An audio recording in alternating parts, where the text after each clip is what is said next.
Like, it'd be like standing you up and calling you the average person. Man, baby, people wish I was average.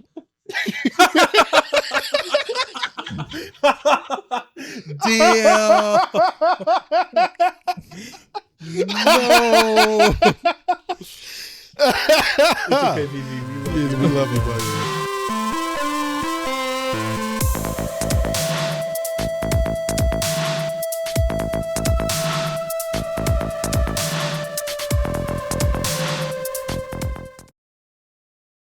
Mr. Beast is having a great time right now, isn't he? Oh, yeah. Mm-hmm. These are going real good for him. Things are going so good for the Mr. Beast camp. How the mighty fall. It is interesting seeing how this kind of goes down, because I didn't even know about this whole Amazon bullshit. Like, I didn't even know about that. I knew about the Ava Chris Tyson stuff. And like some complaints have been up over the years. I don't really watch Mr. Beast like that. I don't think I've ever seen a Mr. Beast video. I have legitimately never watched a Mr. Beast video.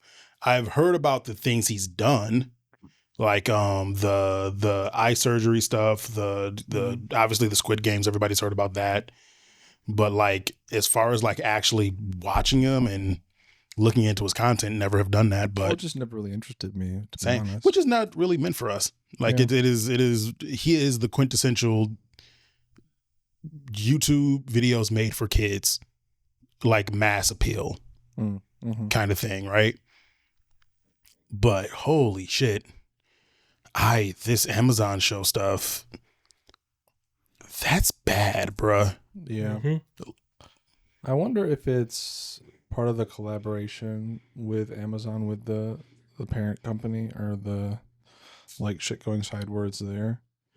But regardless, it's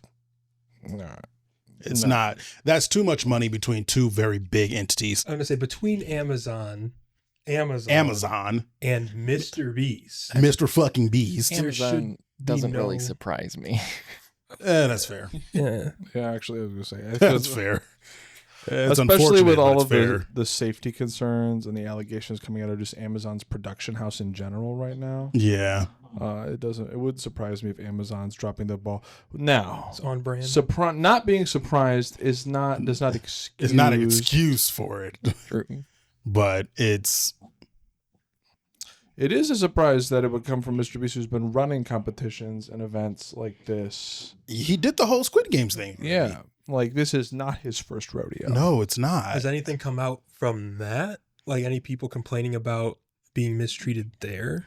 I feel like I remember there being some stuff about just like grueling long days, but I think that had more to do with just TV production than it was any specifics to that scenario. Well, I feel like anytime you have something like that, there's not going to be people that come away. You had a few hundred people in a single location that all had to sleep in the same like dorm bunk thing going on.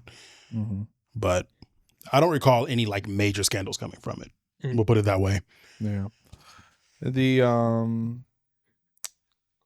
But to have people put in like unhygienic conditions, have to go days without having a change of underwear, like just crazy. Yeah.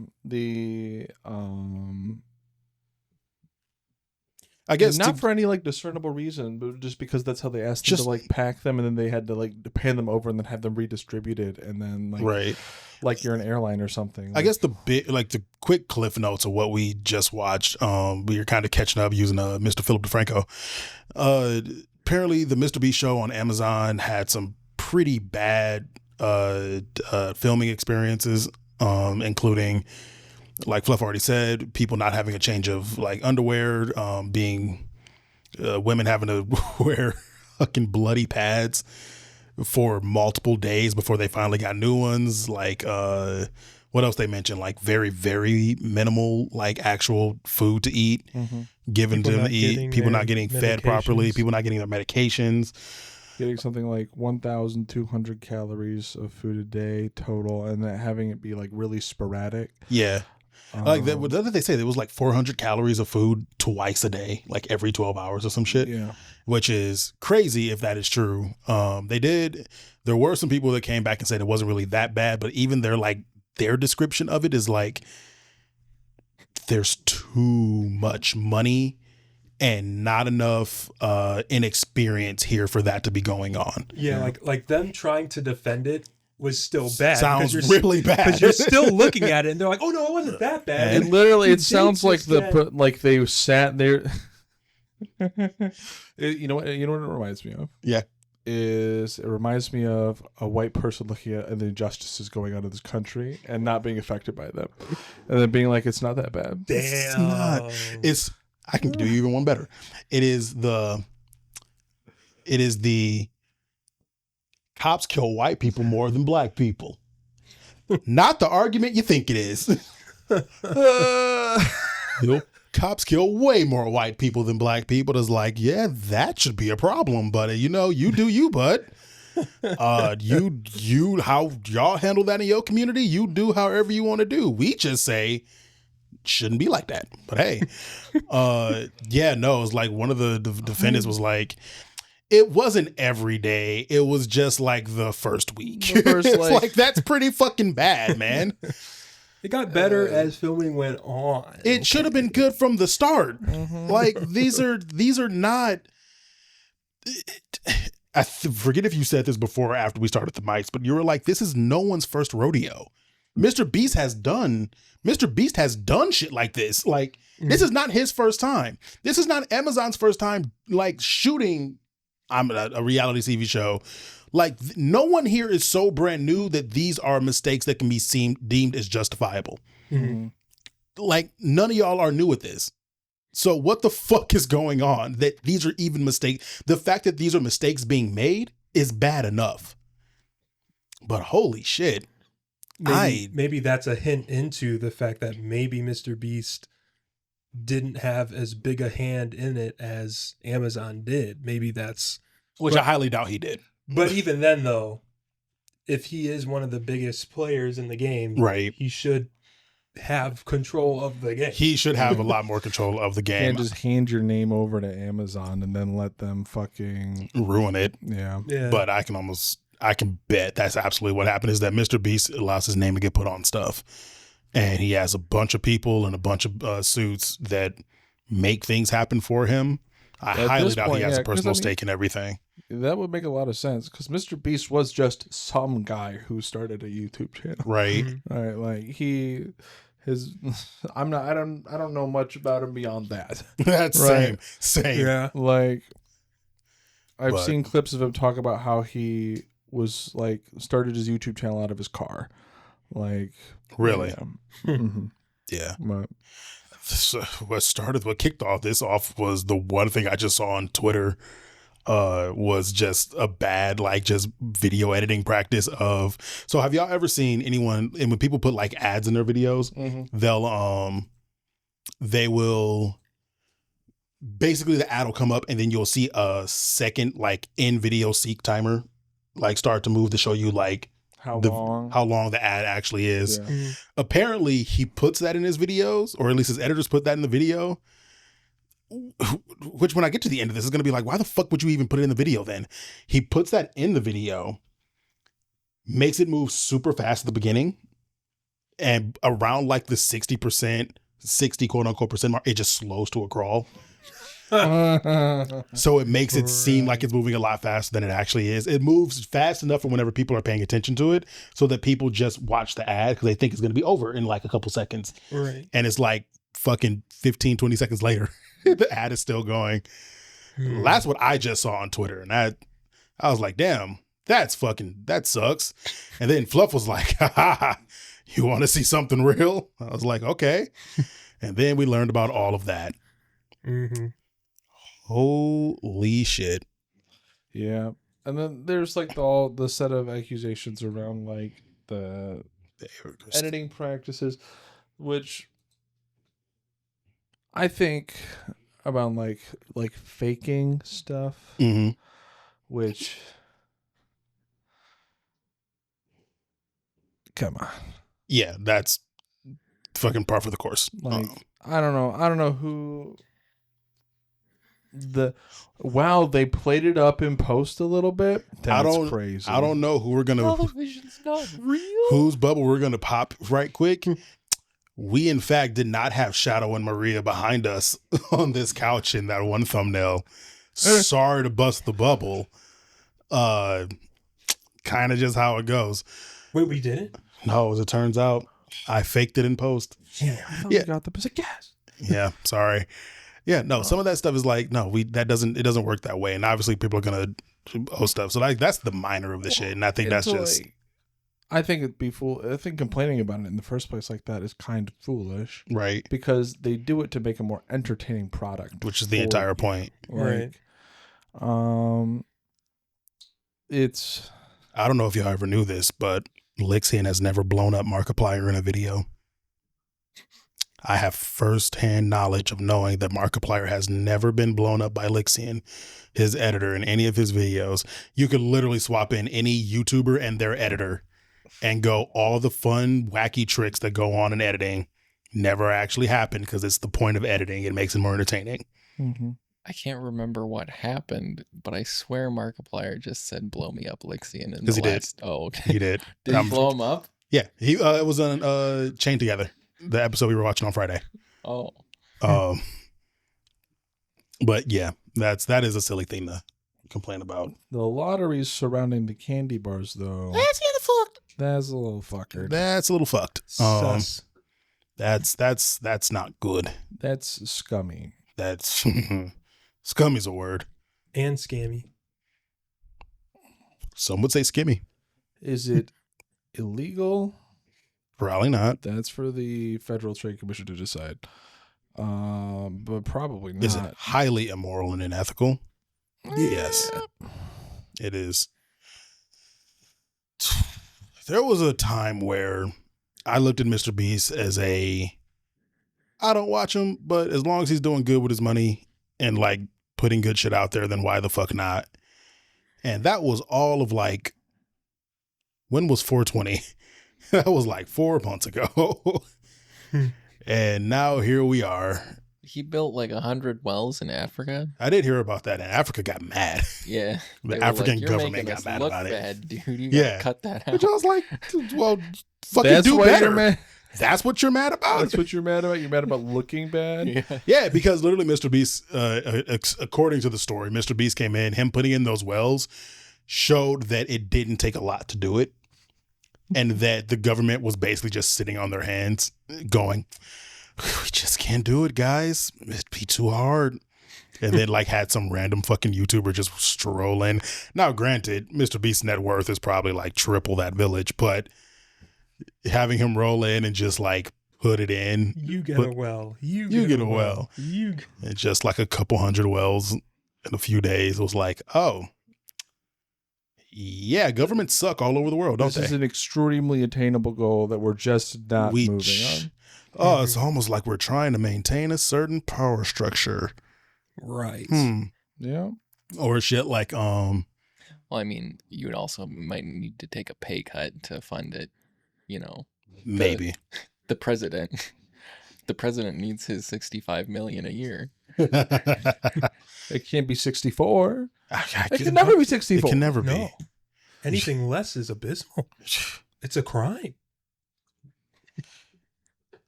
What upset me so much right now is how much that applies to just like any CEO in any corporation ever. Of like Dean. any dean, any VP. Holy shit. There's a reason this shit's collapsing right now. Fucking Christ. Yeah. Yeah, no, there was a time where I was like, yeah, Mr. B seems like an up and up guy. And then fucking 2024 had a way of going, no, the fuck he's not. You thought. You thought. Well, I think it's less like whether or not Mr. Beast is an up and up guy and more like business under capitalism is gonna it's gonna business. It's gonna business. Like once you get to a certain size, once you get to a certain blank, like even if Mr. Beast was the most well-meaning, gentlemanly, wholesome human in the whole world, at a certain point, business is business. Business is business. People are going to get exploited. Like wealth is like when you're just trying to continuously extract wealth. He's not running a not for profit. Yeah, he's doing charity for entertainment. Yeah. Like there's that line that you cross at a certain point where it's not anymore about, the goodness of the world. And then it's in order to maintain your status, you have to cross over to the dark side a little bit, if anything. It's never a little bit. That's the problem. That status, right? Whether you know it or not, whether it's in your face or not, in order for you to maintain that, there has to be something down there that either you're ignoring, don't know about, or is, you're actively contributing to. Yes. And not necessarily even that it would be like that it's the size, but there's just the systems that exist in order to support his production and in order to continue to seek growth are at a certain point going to require. Yeah. And with that being said, support our Patreon. Like, comment, and subscribe. 5 stars. Grow this platform, grow this channel. We're trying watch to become us grow through this journey. Yeah, we're trying to become corporate elite as well. We're trying to watch us. We're trying to oppress some people. Watch us become scumbags and implode. Shit, we're already scumbags. We're just trying to work on the imploding part. And we need your support to do it. We need enough wealth to implode. Yeah, we're ahead of the game. Actually, we have no money, and yet we're already at the scum level. Shit. We said fast forward this shit. Oh my! I skipped steps. Look, I said that's where I want to be. They can't call me out for being scummy later if I'm doing it if now. I start out that way. He's always been this way. Yeah, the Slim Shady strategy. Damn it, I was gonna say it. All right, enough with the depressing bullshit of like real world reality shit. Y'all ever seen this clip? Snoop Dogg and Kevin Hart. Yes. Look at Snoop Dogg throwing up gang signs. Yes. To a horse dressage. Corsage, is that what it's called? Yeah. Nice. Yeah, I think it was that whole, I don't know what show that was on, but like there were quite a few moments there, and in some other shows too, where Snoop is just reacting to shit.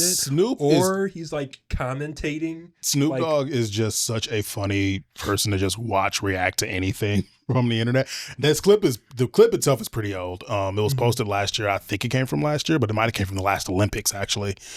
And it came up because I sent this TikTok to, I think, both of you, but definitely you, of the raving horse. Mm-hmm. Yeah. Yeah. Of like, okay, there's someone did their whole, what is it called again, Izzy? Dressaging. Their horse's routine was to like some rave music and just like different like house and rave and techno. And it was interesting. The horse was doing kind of the same thing the whole time, but I found it interesting enough. Mm-hmm. And that led me to finding out that Snoop commentated on some horse dressaging years ago, and I thought that was just really fucking funny.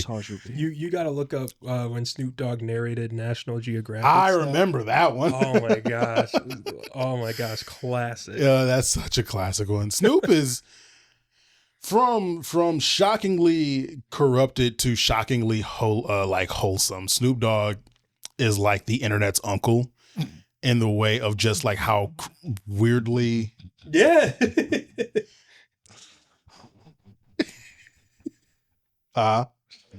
you good? Yeah. Yeah. Man, he seems like he's not doing too great. I'm so glad he's around. He's such a good influence on the kid. When I say from shockingly, the fuck? It's like the second image when you look up dressage. It's Snoop Dogg and like riding out. Nice. Send it to me. When I say shockingly corrupt, I'm talking about Mr. Beast from that conversation to this one. Sorry, I was just picturing the transformation because I don't know that much about Snoop Dogg. Which, in fairness, he grew up as a gang member, so yeah, probably. Yeah, the transformation of like that distant uncle that like doesn't really have his shit together. Yeah, and that your parents like have opinions. Yeah, but they don't like really tell you. You just kind of like and then at some point like they do get their shit together, and then like they're around, and you're like, That's not Good for you. That's not incorrect, actually. Yeah. It is good, like, because you gotta know Snoop Dogg was firstly, he was one of like Tupac's boys back in the 90s when he first got on the scene. And he comes from gang culture and like that level of like gangster rap, right? Mm-hmm. And just like over time, he transformed his image. And like it started with Martha Stewart. He did a collaboration with Martha Stewart. And like the craziest part of it was like one of them is a convicted felon, the other is not.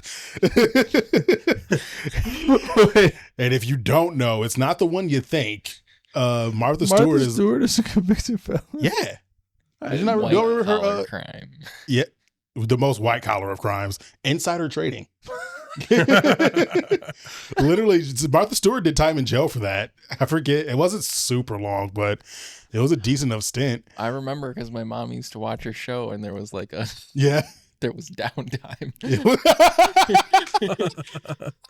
There was downtime as a way to, that's a way to refer to it. Bruh. Man. Dude, you know how much money I would pay to see Martha Stewart continue her show from jail.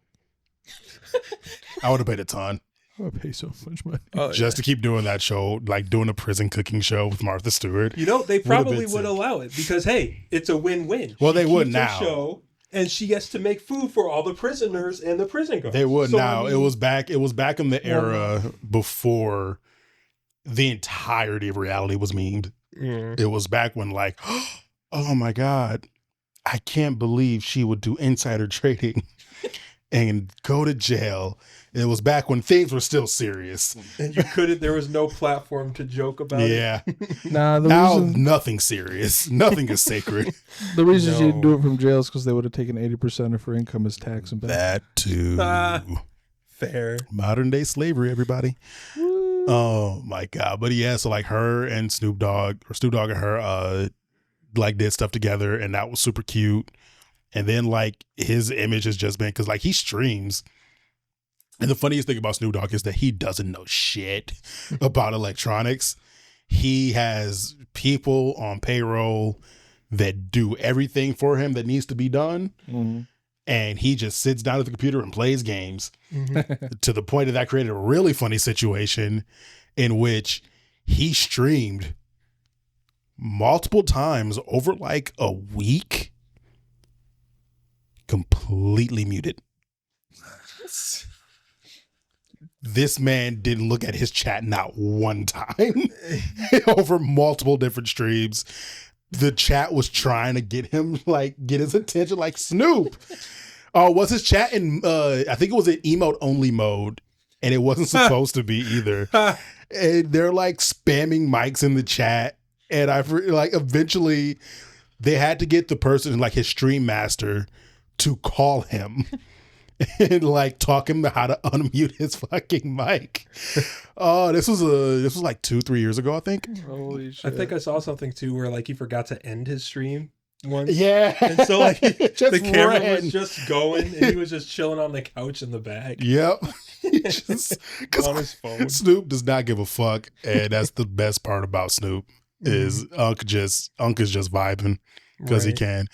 He is a shockingly wholesome person for like his background. He is crazy wholesome. Speaking of Snoop, like, you know, he's pretty much like the spokesperson for this Olympics, right? Yeah. Yeah, I've Didn't he, seen I the think he means. carried the torch. He did actually. carry the He torch. I did think he lit carry a the blunt with it. What? I don't remember if this is missed true or that. not. I wouldn't be surprised. He either sea walked with it, he either did a crip walk with it, or he legit lit a blunt. And I don't. Part of me really wants to hope that's true. I want to believe that. Another too. part of me knows for a fact that they wouldn't even let him get away with it. Could be I don't. like a Maybe they replica. would. I think They out might. of anybody, they would let Snoop do It's it. possible. What'd you say? Could be like a replica. He did it at a different time with a. It would be funny. It would be really funny. Oh my goodness. Since speaking of Olympics, what the fuck is this shooting one? Yeah. So there's an event. It's a shooting event. I didn't watch it live or anything. I watched some recaps, but it's like a sharpshooter event Mhm. that they have at the Olympics. Apparently, I don't know if it's a new thing or what. You've never seen that? I haven't seen it Oh, until yeah. this year, and it was heavily memed, of course, because You know, they look like freaking. It's true, like hitmen. It looks like Hitman bullshit, but the Turkish dude, the winner, is the most like, oh, you do this for a living. Right. And so, of course, all these guy on the poses Yeah. spawned like memes. He looks the most like just a normal dad to me. He looks like a normal dad, but his stance and his demeanor about all of it is so like, It's cold. you're too used to this. It's a cold look. Like he doesn't Like have, that looks like putting a bullet in the back of somebody's head and understanding that it's just his job. like you look at him and then you look at all the other competitors. They all got like these like things attached to their faces and shit. He's just in there with glasses. He's just a dude in a t-shirt. The hands in his pocket is what gets me the most about it. It's just like hands in the pocket, just like another day, another dollar. Yeah, and it spawned a whole bunch of memes and All the people- fucking memes for the Paris Olympics. Sharpshooting's finally taking off. Yeah, Oh my goodness. I No. can't believe that America isn't. It wasn't even top 3. I don't think they competed. I think we competed. We just didn't do very good, which is crazy. for sissies. They're using 22s. Get me out there with a shotgun. Then we'll show you some assault more. rifle. Let me have my AR-15 and we'll show you some real. What are these mamby-pamby targets? Bring out the kindergartners. oh my gosh. I don't feel bad about that joke at all. Oh wait, wow. Yeah. What? What? Wow. How did you interpret it? It didn't register. Oh, okay. Not until I actually started thinking about it. Not Ken I was just like, casually, oh. not Ken just casually mentioning that he doesn't listen to me. Well, no, it was that joke specifically. I was like reaching for my drink in the middle of it, not thinking about it. And as soon as I grabbed it, I said, wait, Wait a minute. that registered. Damn. That is so. But You missed a lot. Quit picking up your phone. I was checking if we actually competed in shooting because I saw that we didn't compete in shooting. Did we not compete in shooting? We don't know. definitely competed in some shooting. In the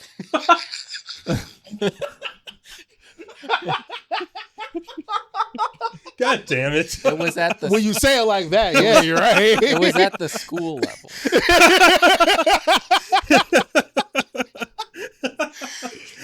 God Guys, damn no, it. we're gonna get canceled. People get real mad. The conservatives get real angry. Angry. They get real angry when you joke about the shootings that happen constantly in this fucking country. They get real mad when you point out that it's a thing that happens and you don't take it with the reverence that you're supposed to, even though they fight against doing anything to stop it. They blame everything else but the one thing that can reference. actually help. Nobody fucking cares anymore. Except the conservatives when it's convenient. They don't care. They don't care at all. When it's They feign convenient. outrage, but they don't care. I forget what it Fucking was. 3 people died in a stabbing in Europe, and they had riots nationwide. Yeah. And 25 people die in America, and everybody's like, "Oh, it's Tuesday." And like, I forget what it was, but oh, you know what it is? It was anytime like you have an argument between like Europeans and Americans, and it's like the Europeans joke is always like, well, at least our schools aren't like a target practice or some shit like that.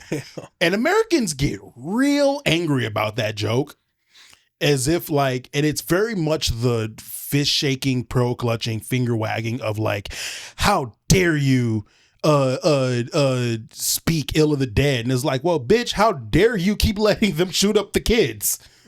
I don't know what to tell you. Man, no, there's a weird duplicity about American gun violence that really Have you? you can only laugh about it. I'm opening up my thing. Yeah. And maybe these mass shootings would stop happening if we all thought a little bit more and we prayed a little bit more. So I'm asking everyone in this room to think, to pray. Is this a serious statement? No, Your thoughts and it isn't a serious situation. your thoughts and your prayers and your prayers and your thoughts. And if we give enough of these thoughts and these prayers, these mass shootings will stop. So I want to thank you, Wayne LaPierre, for all your thoughts and all your prayers. Thank you. This is skit? I don't think so. No, that's an actual. Somebody actually went. That's to an someone NRA making a meeting. point. Making a point. Oh. That's someone absolutely making a point, which Wayne LaPierre looked so uncomfortable from the immediate offset of like, I was curious because I could tell he was joking just in the fact that he sounds like Bo Burnham. I was wondering where he was going to go, and then he started listing the incidences, and the list just kept going. I didn't get that it was a joke until he kept saying thoughts and prayers. I was like, okay. And then thoughts and prayers happened. That was like the obvious. This is a joke. Well, Wayne LaPierre isn't doing enough. He's thought and he's prayed, okay? He thought so much, and he's praying so He's hard. given his thoughts, But in the end, and his It didn't prayers even- to all of the victims. Thinking and praying, What more could you ask for? praying and thinking. I thought so. Hard. So Hard. In the end, they Oh, still shut up the schools. they keep shooting Yeah. the schools every time. Mm-hmm. It's always the schools. But Oh, we were supposed to get off depressing topics. I mean, We were well. Sorry, what were you gonna say, Izzy? there's another component to that too, which is children's mental health and catching shooters before they become shooters. I don't know why. I have no idea why this was my brain's immediate like interpretation. You were like, well, children, what are they doing to stop it? It's partially their fault. Kind of like, If they're the ones doing look, it. if they're not going to defend themselves, I don't know what they can expect of When us. are we gonna have the kids carry guns? When are we gonna start giving the kids guns? Yeah. why do we have them stay stationary in rooms when we know shooters can just go in the room? They should just start climbing out the windows. No. Well, I mean, a lot of those instances were like students, The kids karate. student shooters. Oh isn't yeah, it? absolutely. Yeah. Like, Yeah. Well, I see what you're saying, but I mean, it's hard to. Are you like, talking about the new point I brought up or the one he was originally talking about? I don't know what point did you bring up because that's The not point in my, I made up. the kids with karate. Yes. That's Anyway, that's what all are- very valid, but no, like in order to enact systemic change, in order to like help avoid creating disaffected youths in the first place, we need better support systems for like the impoverished, for the downtrodden. We need better mental health support. We need That would benefit too many black and brown people. I was gonna say, but like don't I don't want to, Abso-fucking-lutely 'cause not. it won't. Not in my Christian America. Kidding? Yeah, but yeah, I just wanted to maybe I don't know. We can That see if you sounds guys like have- socialism. And I won't stand for it. They have too much rights. They'll want more rights. You won't teach my kids how to be mentally stable. If you give a mouse a cookie, Eat the mouse. eat them. Yeah.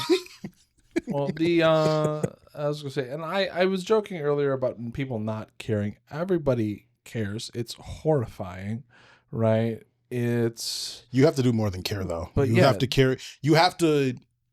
It has to be more than just you caring. You have to want to actually make things better, More than Yeah. just your thoughts and prayers. more than just your thoughts and fucking prayers. the lack of political will for concrete action by people who, frankly, benefit. Yeah. From the systems that allow for consistent mass shootings Right. is the apathy that they have for the continuous death of children. Yeah. It's just like it's a microcosm for how they feel about lots of different issues in the country. And like at a certain point, you can either be sad all the time or you can be numb to it. So yeah. Or you can meme the fuck out of it. So what's I up think is with this being known. pole vaulting incident? Yeah. So there's a couple pole vaulting things, but before that specifically, just the Olympics as a whole, really cool. I enjoy watching the Olympics every time that I get the chance to catch it every now and then. And I don't know, it just last night, I was at my mom's house with my family. We were watching The Bachelorette because, shout out to The Bachelor, Bachelorette. Terrible addiction. Terrible. Don't get into it. So much drama. It's dumb, but it's also Not even that spicy. good. Is it like Survivor, but No, it's okay. not even. I've never seen You wish it was that fun. It's just watching one person go on dates with multiple people. Multiple toxic people. Yes, multiple people fighting over one person, essentially, for the entire season. I Drama. want to see men get catty. Yep. And women get cattier to each other. I don't know. It's And interesting. Snoop get doggy. Snoopy doggy dog. Snoop Dogg Bachelorette. I would watch know that. I what? would watch that. If he wasn't happily married with a family, Mm. He could just host it. he really could. He could be one Ah, of the contestants. He could, if he wasn't happily married with he the would whole swap, he family. would swap They with don't Jesse, have to get the married. host, yeah. They just have to fall in love and promise to get engaged. No kissing. the whole courting and dating process. I mean, there is an With entire the special. there with is the, an entire fucking episode. I was gonna say with the special fucking episodes. Yeah. go Yeah. that far? Once you're, They when don't you're film down, it. Oh, yeah. Once don't- you're down to the last 3 contestants, they each get a special day together that ends in them supposed to It possibly, They go, possibly there's- fucking. Look, they don't go into the room with cameras, but they give themselves a room alone for the night with no influence from. And it's just 2 incredibly attractive people just in a room together in a room throughout the together, night. just talking. And you want to know what exemplifies more how possible it is they don't have sex? The fact that a dude not having sex with a girl was a big news story last year.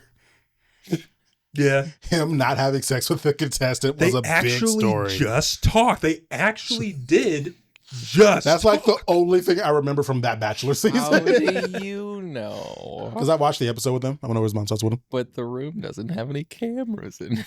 True. True. Did he say Oh, no? because he fucked up and then fucked the other 2 girls. Yeah, And for some reason decided that needed to be known. And which that poor girl, because it's like, why am I the one? isn't that the one he ended up going with too? I think so. I think so. Was it- are you serious? I think so. Because he fucked them.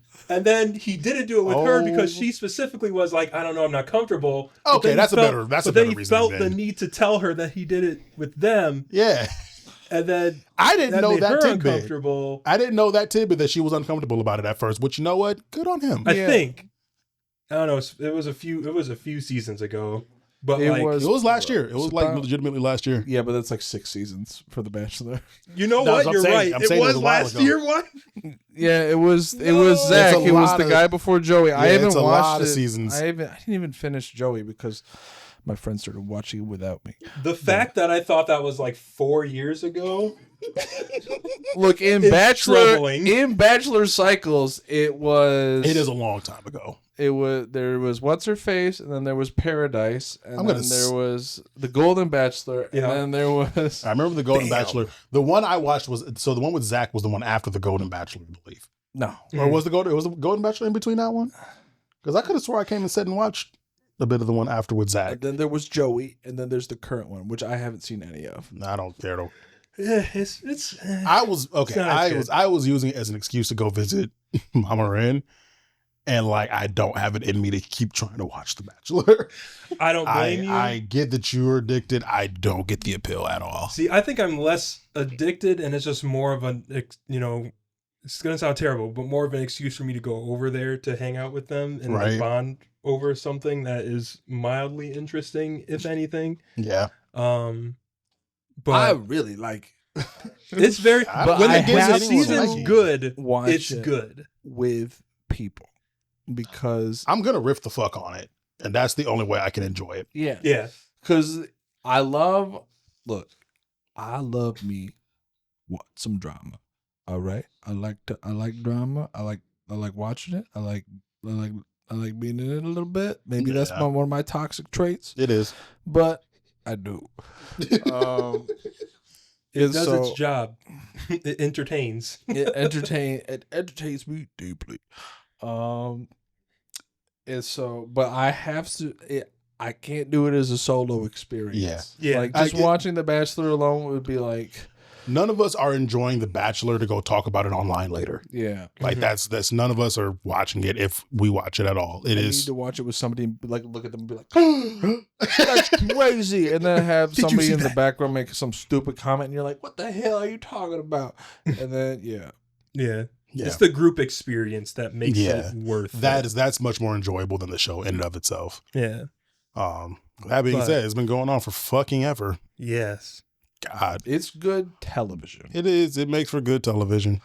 I also think that like when you peel back there was a moment in Bachelor in Paradise where they filmed, it was two people who had been on the show before. Yeah. They got engaged on the show. Yeah. And they ended up breaking it off afterwards. Shocking. And one of them came back to The Bachelor. And then they had that other person come back to like give a card, right? Mm-hmm. But the way the show was structured, when somebody comes down to the beach on Bachelor in Paradise, oftentimes they're coming down to participate in basically this like group flirting, matchmaking, pairing off, right? And so it looked like you were about to have two people who were going to get engaged on the beach. So there was a lot of tension around that. And they sat down and they had a really frank conversation about what it was like coming off of the show and then calling it off, and how it's such like an intense experience that like the emotions that you're feeling, right? The way that things are going, how everything can feel so real in the moment, and that could like fade when you're out of that environment because you're no longer on the set producing, filming, probably not sleeping very much. Like, I was like, that's really interesting in kind of a fucked up way, but I don't find that shocking at all. Yeah. Like, you're in like an unrealistic scenario. Yeah. Yeah. That's the biggest thing. I told you this is told as much to you. Whatever phrase I'm trying to go with. Like, the thing about reality TV, that the reason I have such a hard time getting into it is because it is produced. It's like the fact that I'm sitting here watching it tells me that this is not real scenarios. This is not how. In fact, I know, right? It's like reality. No, right? Just like Mr. Beast. But it's like, no, this is highly produced. This is produced for entertainment purposes. Everything these people are going through, this is not a real dating experience, obviously. Like, no one, like, they are doing all the steps and the motions, absolutely, but no one is doing this shit in front of a camera. And even then, the time span from the start of filming to the end of filming is not enough to be getting to a point of like, we're getting married. Like, you cannot make me believe that. And no one's doing that with just because people do doesn't mean it's a good idea. True. And no one's doing it with like 10, 11, 12 with a whole harem of other people, right? Yeah. Like, part of me wonders how much of it, when they come out of it, is almost like a trauma bond. I'm curious. That will be an interesting thing to hear. You know, they talk about Bachelor Nation all the time, and it seems like they get together outside of like the actual seasons at like separate parties. Because at least in Paradise, you hear about that all the time. It's like, oh, I reconnected with so and so at this point after their season, and we talked. We became good friends, which is why like sometimes on Paradise you see two people from different seasons and somehow they're friends. It does seem like they have this whole group, which makes sense. Gets together. Yeah, it makes sense. Once you're on the show, you're pretty much in Bachelor Nation, but it's like, okay, that's a lot of broken hearts. Now, you're gonna have to hold up with the term Bachelor Nation, because I've always been under the assumption and the knowledge that when you call something like blank nation, you are referring to your audience. Oh, I guess so. I've never heard of that. So like Bachelor Nation is the national fan base in the US I when the Oh, interpretation Bachelor fans. the interpretation I had was that's why Trav Nation on the My Brother and Me podcast is all the Travis fans. It's the joke they never heard That's of that. probably the better way to think of it for sure. I guess I was more referring to like whatever they call themselves, that the people who were on the show Mhm. and what they are called off the show when they get together. Like No, it definitely makes sense that there's like Bachelor a pad? community. The batch crew, the Batch crew. Batchies. the batch. Batchies. I don't know, whatever they call themselves, it does The broken seem like batch. a batch is broken. Welcome to Kingz Spinal. After Dark.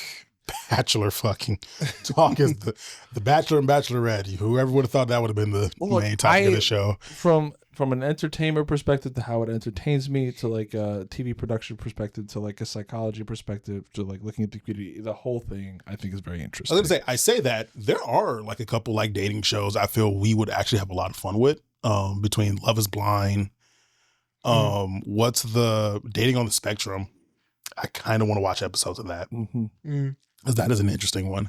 I've watched Dating on the Spectrum. Dating on the Spectrum is actually very cute. Yeah.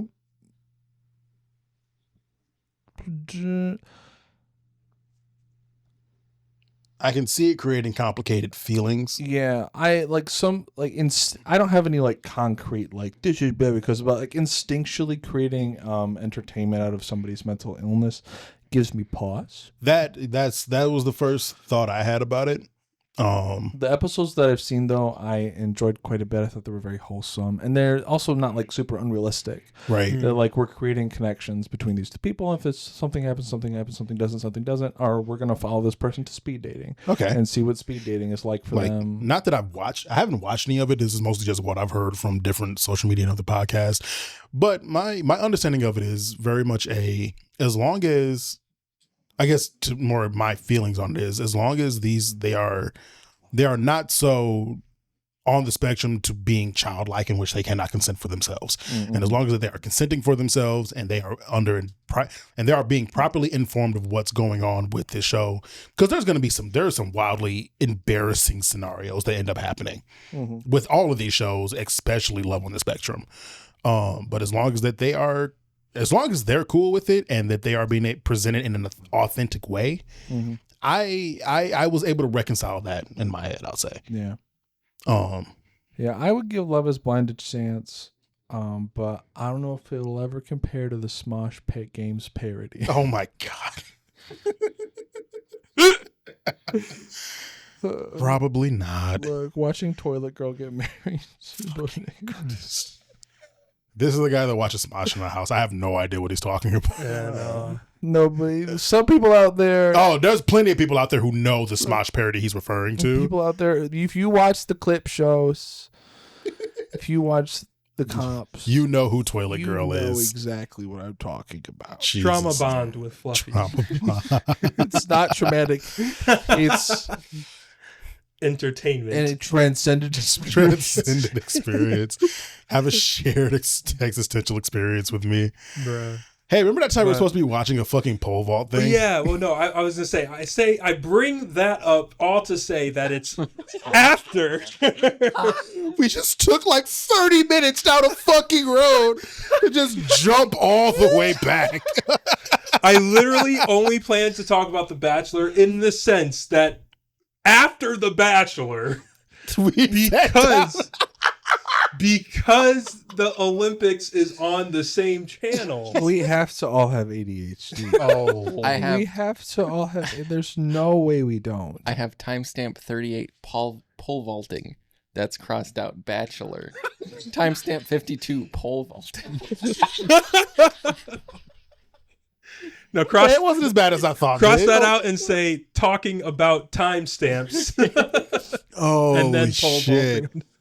Oh my god! But no, the Olympics comes on, and my sister has been following this really closely, just everything Olympics. She gets up early in the morning to watch it live. The sports yeah, no, I nut. mean- Oh, that gets into it very quickly. I'll wait. Never mind. Yeah, well, I mean, this Alyssa is. Oh, go ahead. Alyssa is very athletic, very sports heavy. It doesn't surprise me that The person who went to school for sports therapy? I should not have said that name, but It's fine. Yeah. We've been doxing everybody else. We honestly have. I've given up in editing. It's okay. Well, I'm sure it's all right. Well, we'll just let her know. It'll be like 3 people. I think we've out said there. her name on the podcast before. We have mentioned her by name on right, this show okay. before. Either But- way, Anyway, she's been watching it live every morning to catch up so that she doesn't have to wait till later to watch the replays or whatever. But, you know, they rerun it all day long. Right. All the, highlights and everything. So when it pops up after The Bachelor or whatever, we're still there watching for an extra maybe 30 minutes to an hour, catching, everything that's happened. And I don't know. It's just really cool. And of course, I've been watching the Olympics before and all the past ones too, but I just never really sat down and thought about it this way. But it's really cool to see people like accomplishing their lifelong dreams, right? that they've worked since they were yay high, Yeah. right? Like this pole vaulter, I think this is his 3rd time beating his own world record, Nice. or 2nd or 3rd time. And they showed clips of him when he was younger, just like you saw there, like pole vaulting when he was like 2 and stuff. And I'm like, dang. He doesn't look that old, to be honest with you. Yeah, it's probably maybe 20. Yeah, honestly. Yeah. But it's like thinking about that, like, dang, what was I doing when I was like 3? Like, what were my dreams? Right. Like, what did I really want to do? And did I really stick, No. We don't need the neoliberal ideology seeping in here. All right. This is real. I'm really happy for them. To have a passion that you pursue lifelong and to achieve excellence in it is amazing. But that's unrealistic. Get the fuck out of this here. is something to model your life after. All right. I don't think you need shit planned out when you're 3. I don't know if you're still joking or not. I mean, I Was it ever a joke? I don't know. no, that's fair. That's definitely fair. And I thought about that too. But just seeing this for other people. To agree with Ken, I think it's great when people have had a passion like this since they were 3. Yes. I also agree with Fluff. Please don't plan out your child's life like that. Yeah, no, don't do that. Don't do that. You are going to be a superstar basketball player. You wind Here's up- a basketball. Don't touch anything else. You wind up with Michael Jackson's that way, which is real great for a while, and then it stops being so great. That's tiger parenting, isn't it? For the most part, yeah. Tiger parenting. Yeah. Tiger parenting is generally referred to Asian styles of parenting. Of you are going to be a doctor whether it kills you or not. Yeah. You're going to be a doctor unless it kills you. No, even if it still. kills If you die, you will still be a doctor. You are going to be a doctor whether you want to or You not. got witchcraft, baby. Yeah. Nothing to a little bit of Tiger Balm can't fix. Yeah. But no, like specifically, like people with that who have their own ambition, Right. to be something or to follow this path, and who continue to work hard and follow that path from a very young age, and just seeing it come true, like real time, is really cool. It's sick. That is the major appeal about the Olympics to me. Because I'm not a big sports person. Like I did not really watch sports growing up, and the only real sports I watch now is disc golf. That's my deal. But a constant over the years has always been the Olympics. I've always enjoyed the Olympics. Like competing on that national scale. International. International. On that's a what I world meant. stage. Yeah, no, that's what I meant. Like international scale. Right. Across countries. There's also Crazy. something very not performative's not the word I want to go with, but there's something so much more authentic about watching the Olympics happen. Whereas like with a lot of like American sports like broadcasts, a lot of it is like so inundated with like corporate messaging and ads and like we have to interject in the middle and have like this panel of the old sports players who are talking. This is the Delito flavored Snickers sports bowl, right? like all the extra shit. Like it's so corporate here in America that like watching the Olympics headed by a committee that is more international, like watching them compete is like more like watching like a track meet at a school or like a school, high school basketball game or something like that, versus the entertainment, the much more like almost Hollywood-esque entertainment that like NBA and NFL and if you look, that you're stuff is. putting cameras in an athletic competition right. versus creating an athletic competition for cameras. Fucking Christ, Fluff. He's not that bad. I like that. I like that. Yeah. What you said there. That was good. Sorry, it was Wise punctuated words. Thanks. I vibe with that. I'll accept the compliment. No, that's a really good way to put it. Like, it's just something about American sports that you can tell that it is produced for fan hype, whereas Olympics is just about watching. The hype comes from watching these people compete at the highest level possible in the world. Yeah. Right. So I've always enjoyed the Olympics. I'm more of a Winter Olympics person. I like a lot of the outdoor Winter Olympics, but I do enjoy gymnastics like quite a bit. Gymnastics has been a lot of fun to watch. Yeah, particularly uneven bars is like one of my favorite things to watch, especially when like you have people going fucking nuts on those uneven bars. Pummel horse is pretty sick. Balance beam is pretty sick. Floor routines rank shockingly low for me. Like I appreciate floor routines. 12-foot vertical, baby. That's pretty sick. Simone Biles, dude. Simone Biles is being fucking crazy out there. Insane. She is incredible. I can't comprehend. How spring-loaded are the floors? I don't actually know. I don't know if they're really I know spring loaded there's- so much as they are just padded. Yeah, They like, do look pretty spring loaded though. The thing I'm is Googling, though, yep. even if they are spring loaded, out of all the other competitors, I can fucking do that.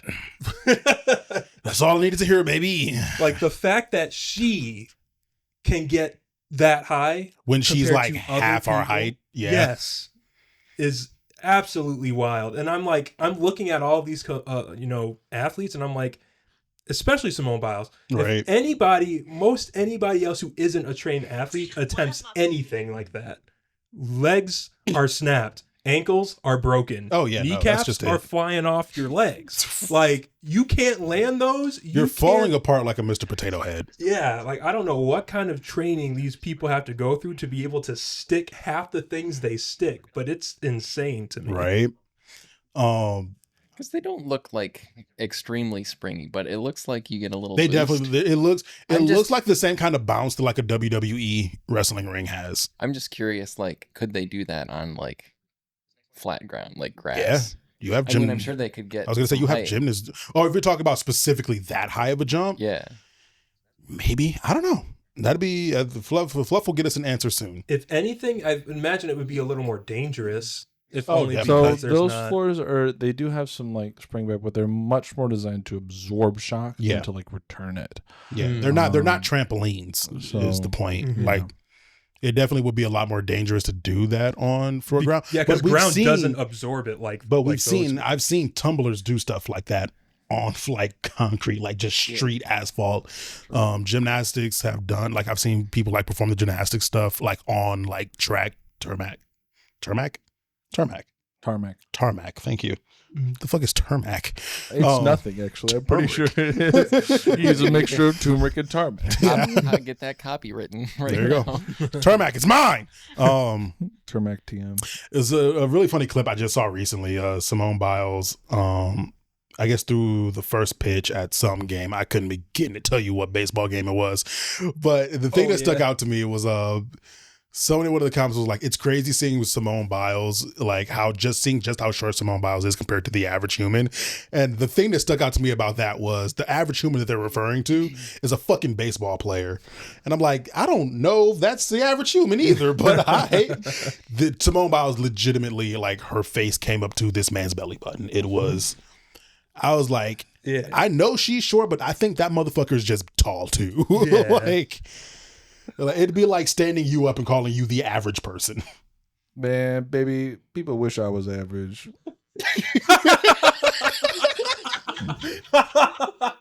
Damn. No. It's okay, BB. We love you. We love you, buddy. I don't know what joke I just made about myself. I know what I was trying to say, but it wasn't as funny as you guys laughing. So I don't know what I just. What did you think you What said? did you What- think what- you said? He's too big to fit. There was. Sorry, go I guess for there it. are What two was- opposite ways people could take that. What I thought I said was that people wish I was average because people would like to be tall most of the time. Oh, Yeah. we might all have had a different interpretation. Except if 6'3" was average, then everybody would want to be 6'10". You're Yeah. not wrong. The face you made when you said it Mm-hmm. was a face of, because God, I'm so disappointing. People wish I was at least average. It'd be better than what I am now. That's what made me laugh so hard. Yeah, yes. That's what you got. Okay. I got that too. That was the vibe that I felt. I thought you were doing self-deprecating humor. No, that's way funnier. That's way fucking funnier. Oh, I can't wait to get like actually good cameras because holy shit, y'all might miss the actual face we saw. Oh man. Or maybe they saw it, but they don't know Maybe they'll him see as it. well as Yeah. Holy shit. No, that was a face of pity and compassion Yeah. for all those short motherfuckers out there. Well, no, we saw the face. We just didn't know you were aiming it at all the other short people. We thought you were aiming it at yourself. Right? All right, what goes? Oh no. So this one is Oh, another no. funny one, apparently. So that fucked Oh, his that's- chances. Oh, how the mighty have fallen, you big dick bastard. Saw that photo. We saw that a while I ago. thought that was him on the ground. I thought he never got his pole up. I did not realize he was in the air.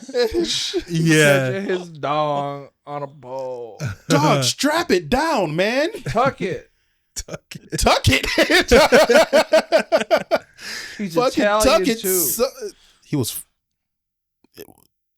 He's competing for France, I'll say. Yeah, Oh. I don't know who No, exactly. no, he's not. He's not Italian. He's Like- French. Like I will tell you, Honestly, that last name could be Italian. You never know. like I will tell you, I didn't know that this I was happened looking- until I was just looking at the before flag.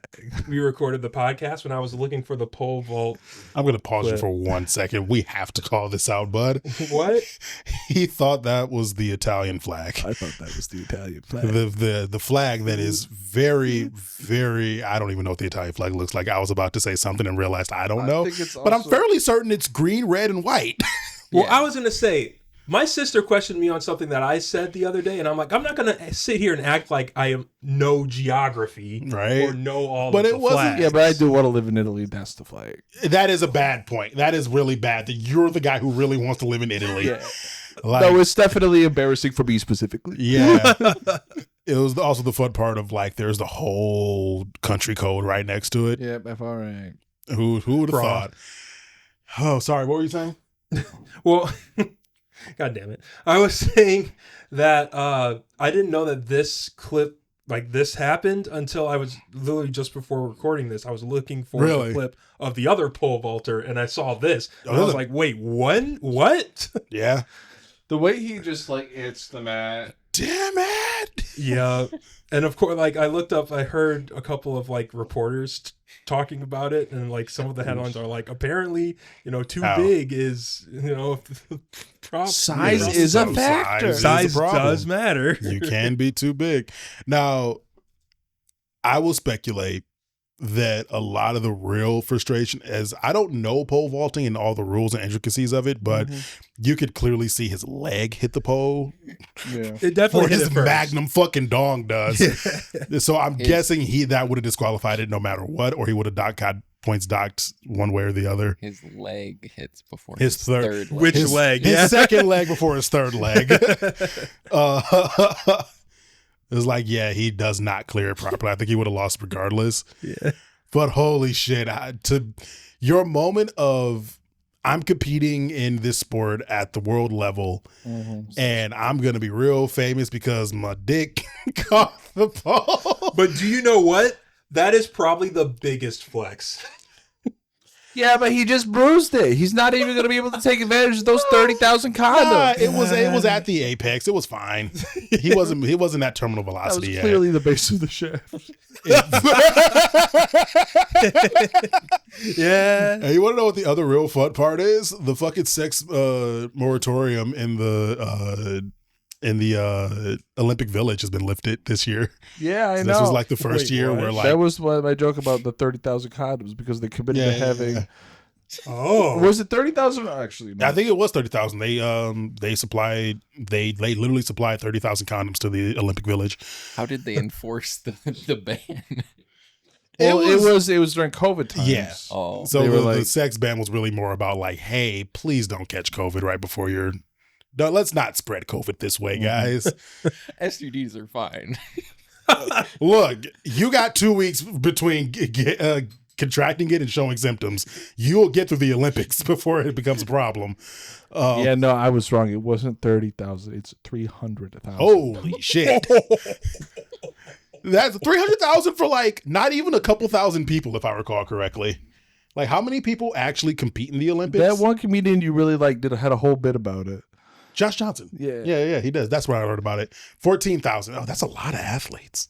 Even still, though, if they're there for weeks on end and they getting it on every night, multiple times a night. Look, bro. How many did you say? 300,000. 300,000. Oh, he's doing the Across. math. I need to know. Across 14,750, I believe. What? You got to divide. Divided between 14,000 contestants. That's 0.04 condoms per person. Wait, No. that doesn't sound right. That's the wrong way. 14,000. Yeah. Divided by 300,000 is the wrong way Oh. around, buddy.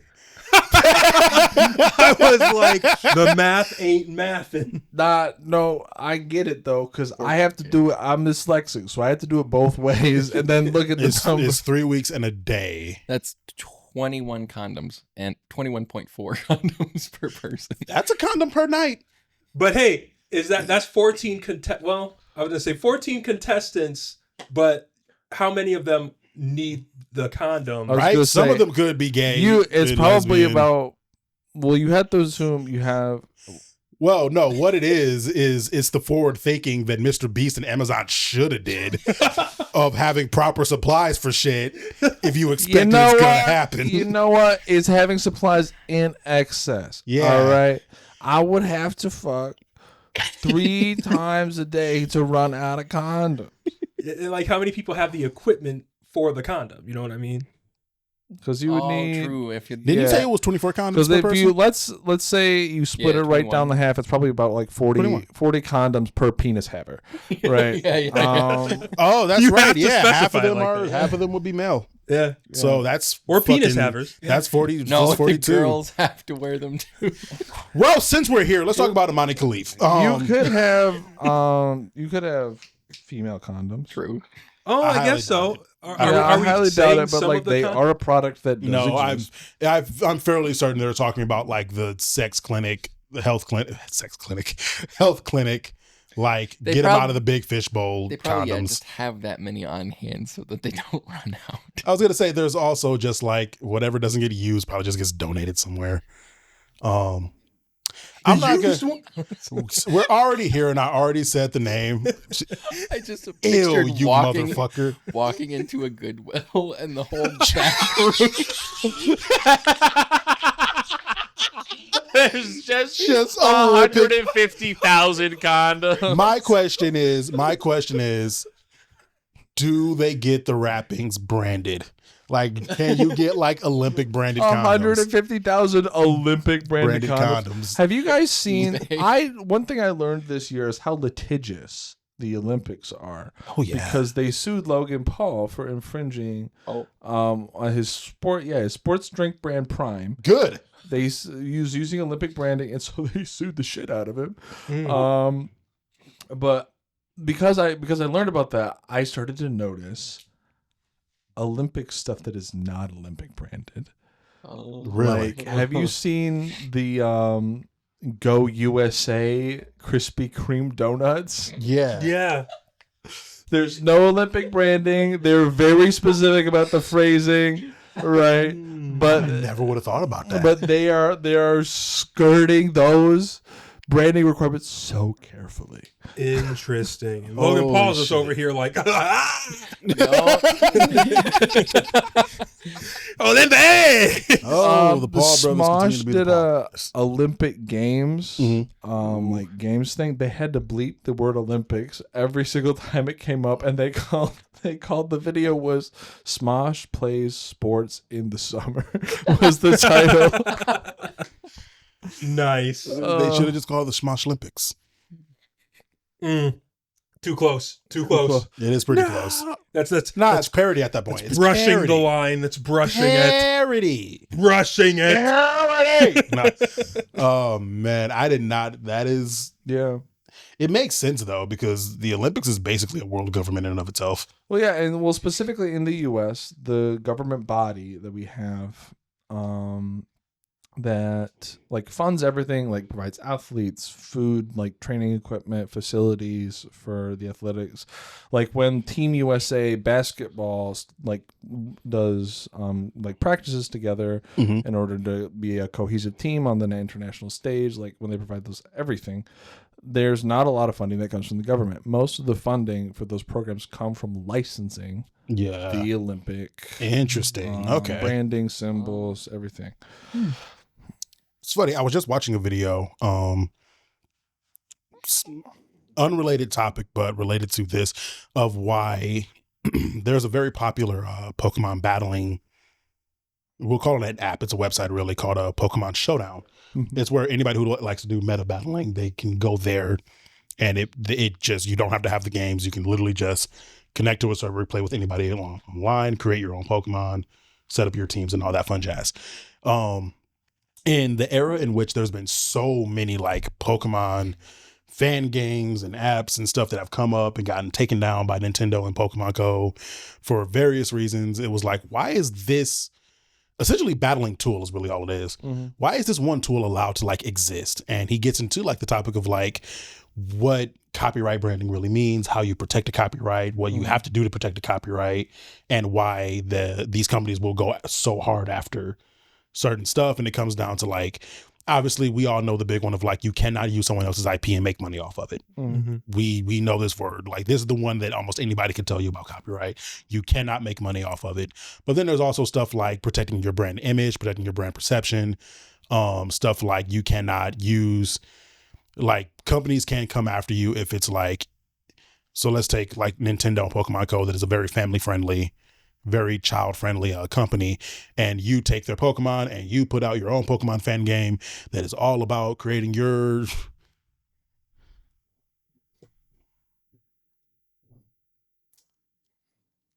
Pokemon harem. Let's just call it that. Let's just go with The it. pause. Because I was gonna say something else, but it's like you're creating your whole Pokemon harem, and it's all about that funness. Yeah, I'm gonna stop getting deeper into it.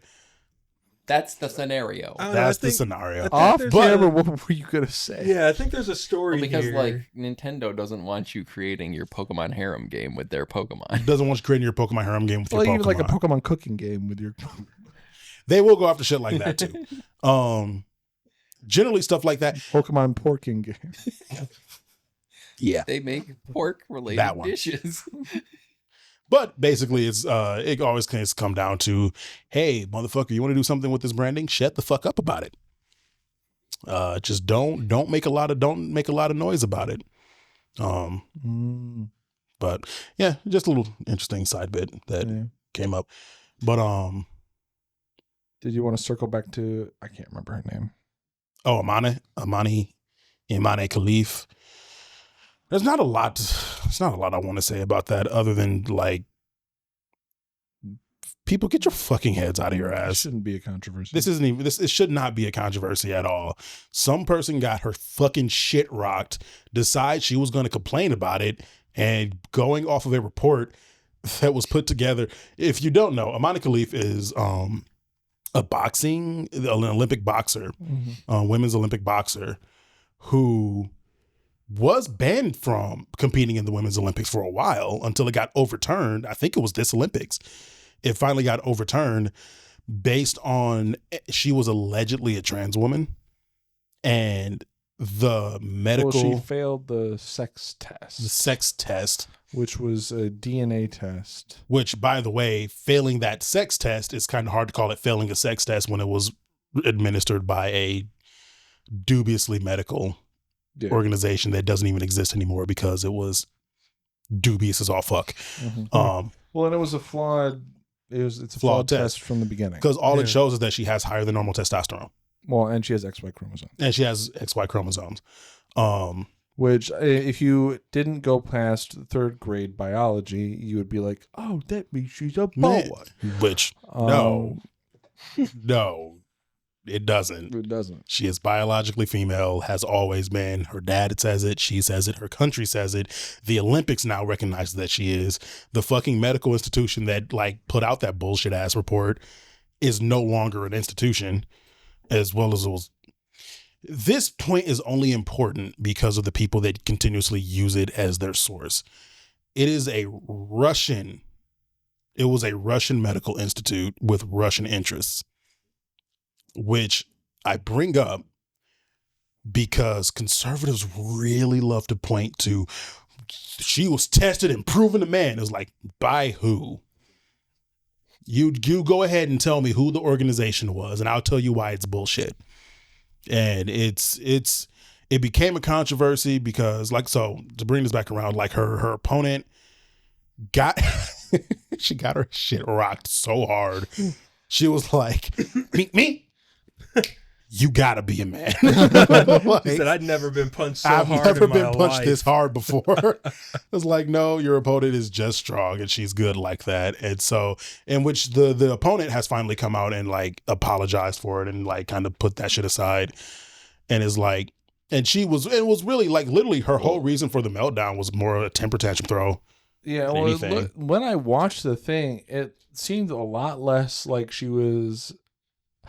Now, I didn't see the full video, but it didn't seem like she was actually accusing that woman of anything. She was just upset at how the things had gone and was crying. And then it turned into a controversy because people got a hold of the whole... an ignition point. Yeah. The whole background of it. And it's such a stupid scenario to be dealing with right now. And it's the fervency in which people are legitimately just like, she's a man.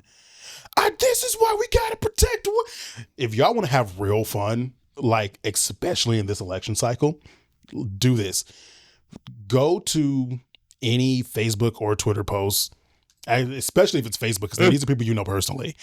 And when they are going on their wonderful rants about how we gotta protect women, and this is why we can't be having men compete in the women's only sports, and this is unsportsmanlike.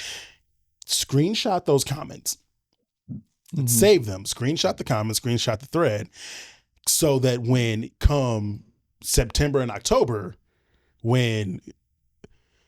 because of course it's going to be the same fucking group, when they start attacking Kamala Harris for being a woman, just start copying and pasting their messages back to them until they get really angry, and then start posting the screenshot so that they can see that they're arguing with themselves, because of course it's going to be the crew who... You're saying post back to them what they said, but... about protecting women now. But don't let them know that that's their comment. Mm-hmm. Yeah. Let them argue with themselves, because it's going to be really funny if you do. I was gonna say, do you have some... Is this? I didn't even realize you were playing with that. That is going to be in every bit of audio we got. Oh, really? Yeah. It was only for a second. Okay, good. I think. Is that a little bit of experience? You end up doing that at some point? Not that one specifically, but I've been really wanting to. But it's the fun of I see it happen every time. And it's the thing of and I would say pretty much almost every side of the political aisle does this, but it seems to be very extreme with the right side, is boy howdy do they really want to protect certain interests until it comes time to actually protect those interests.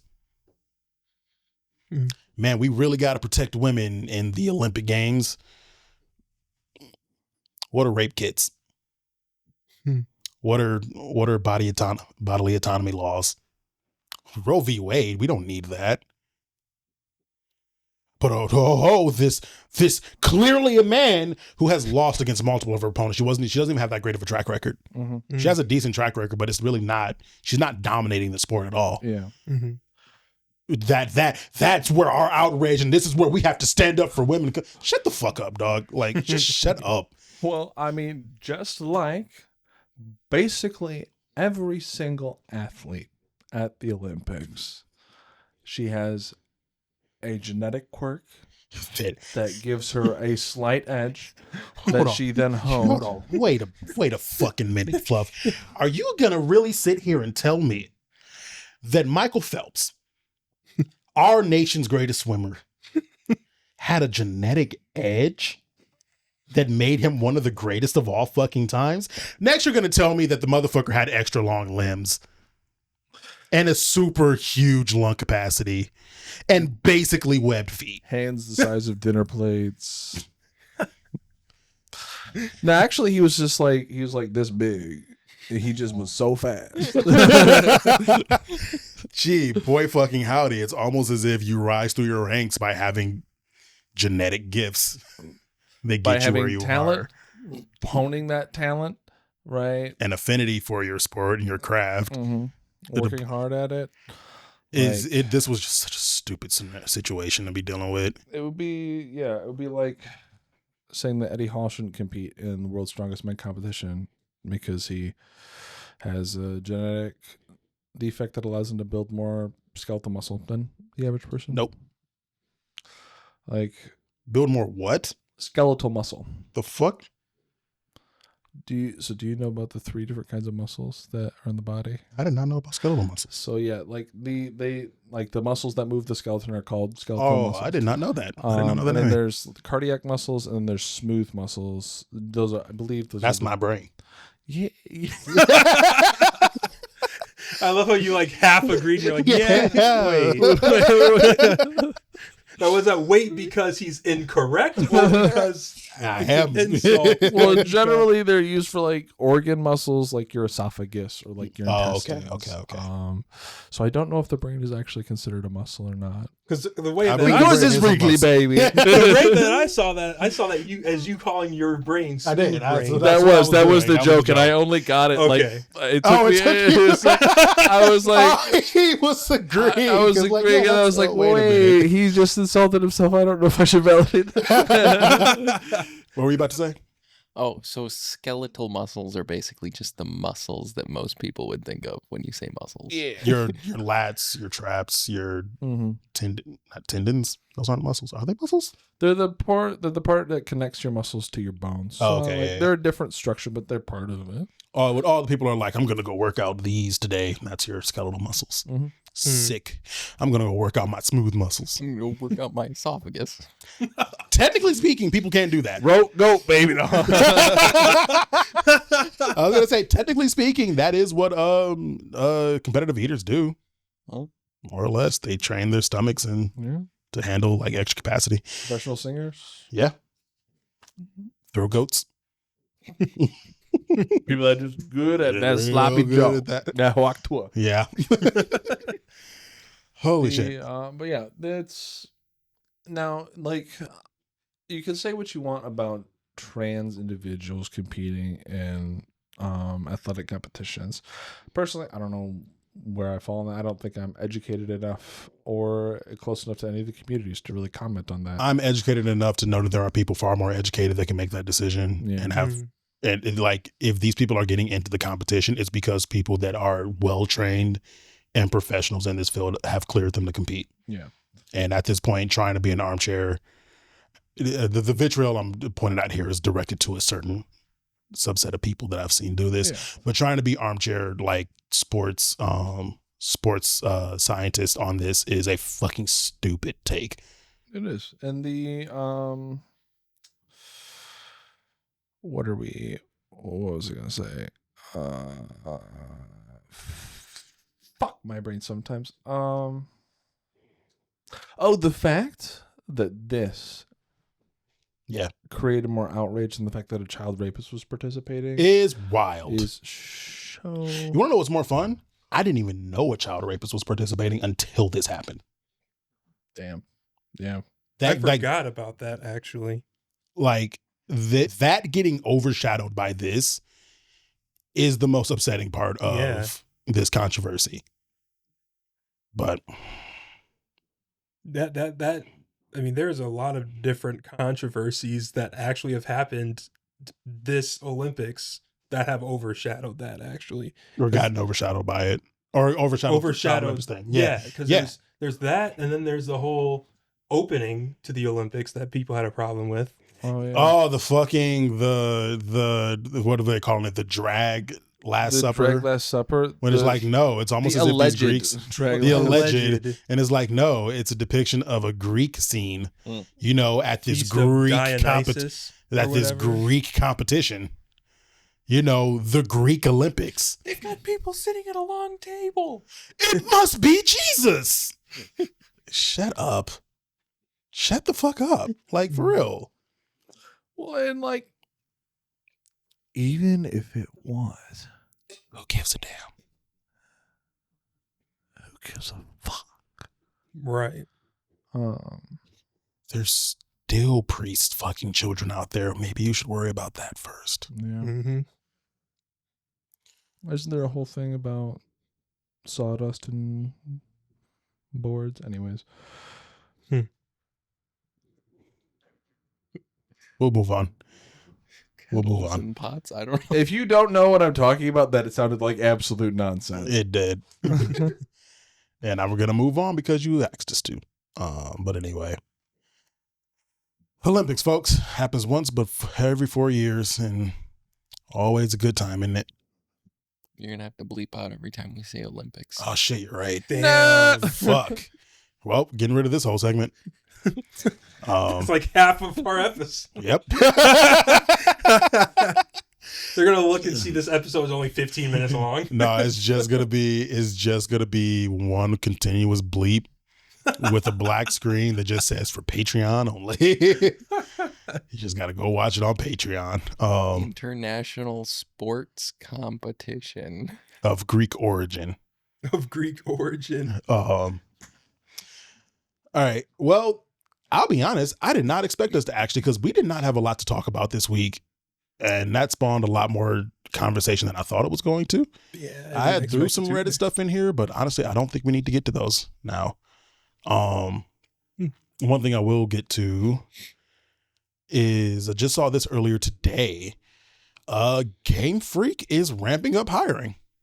Ooh.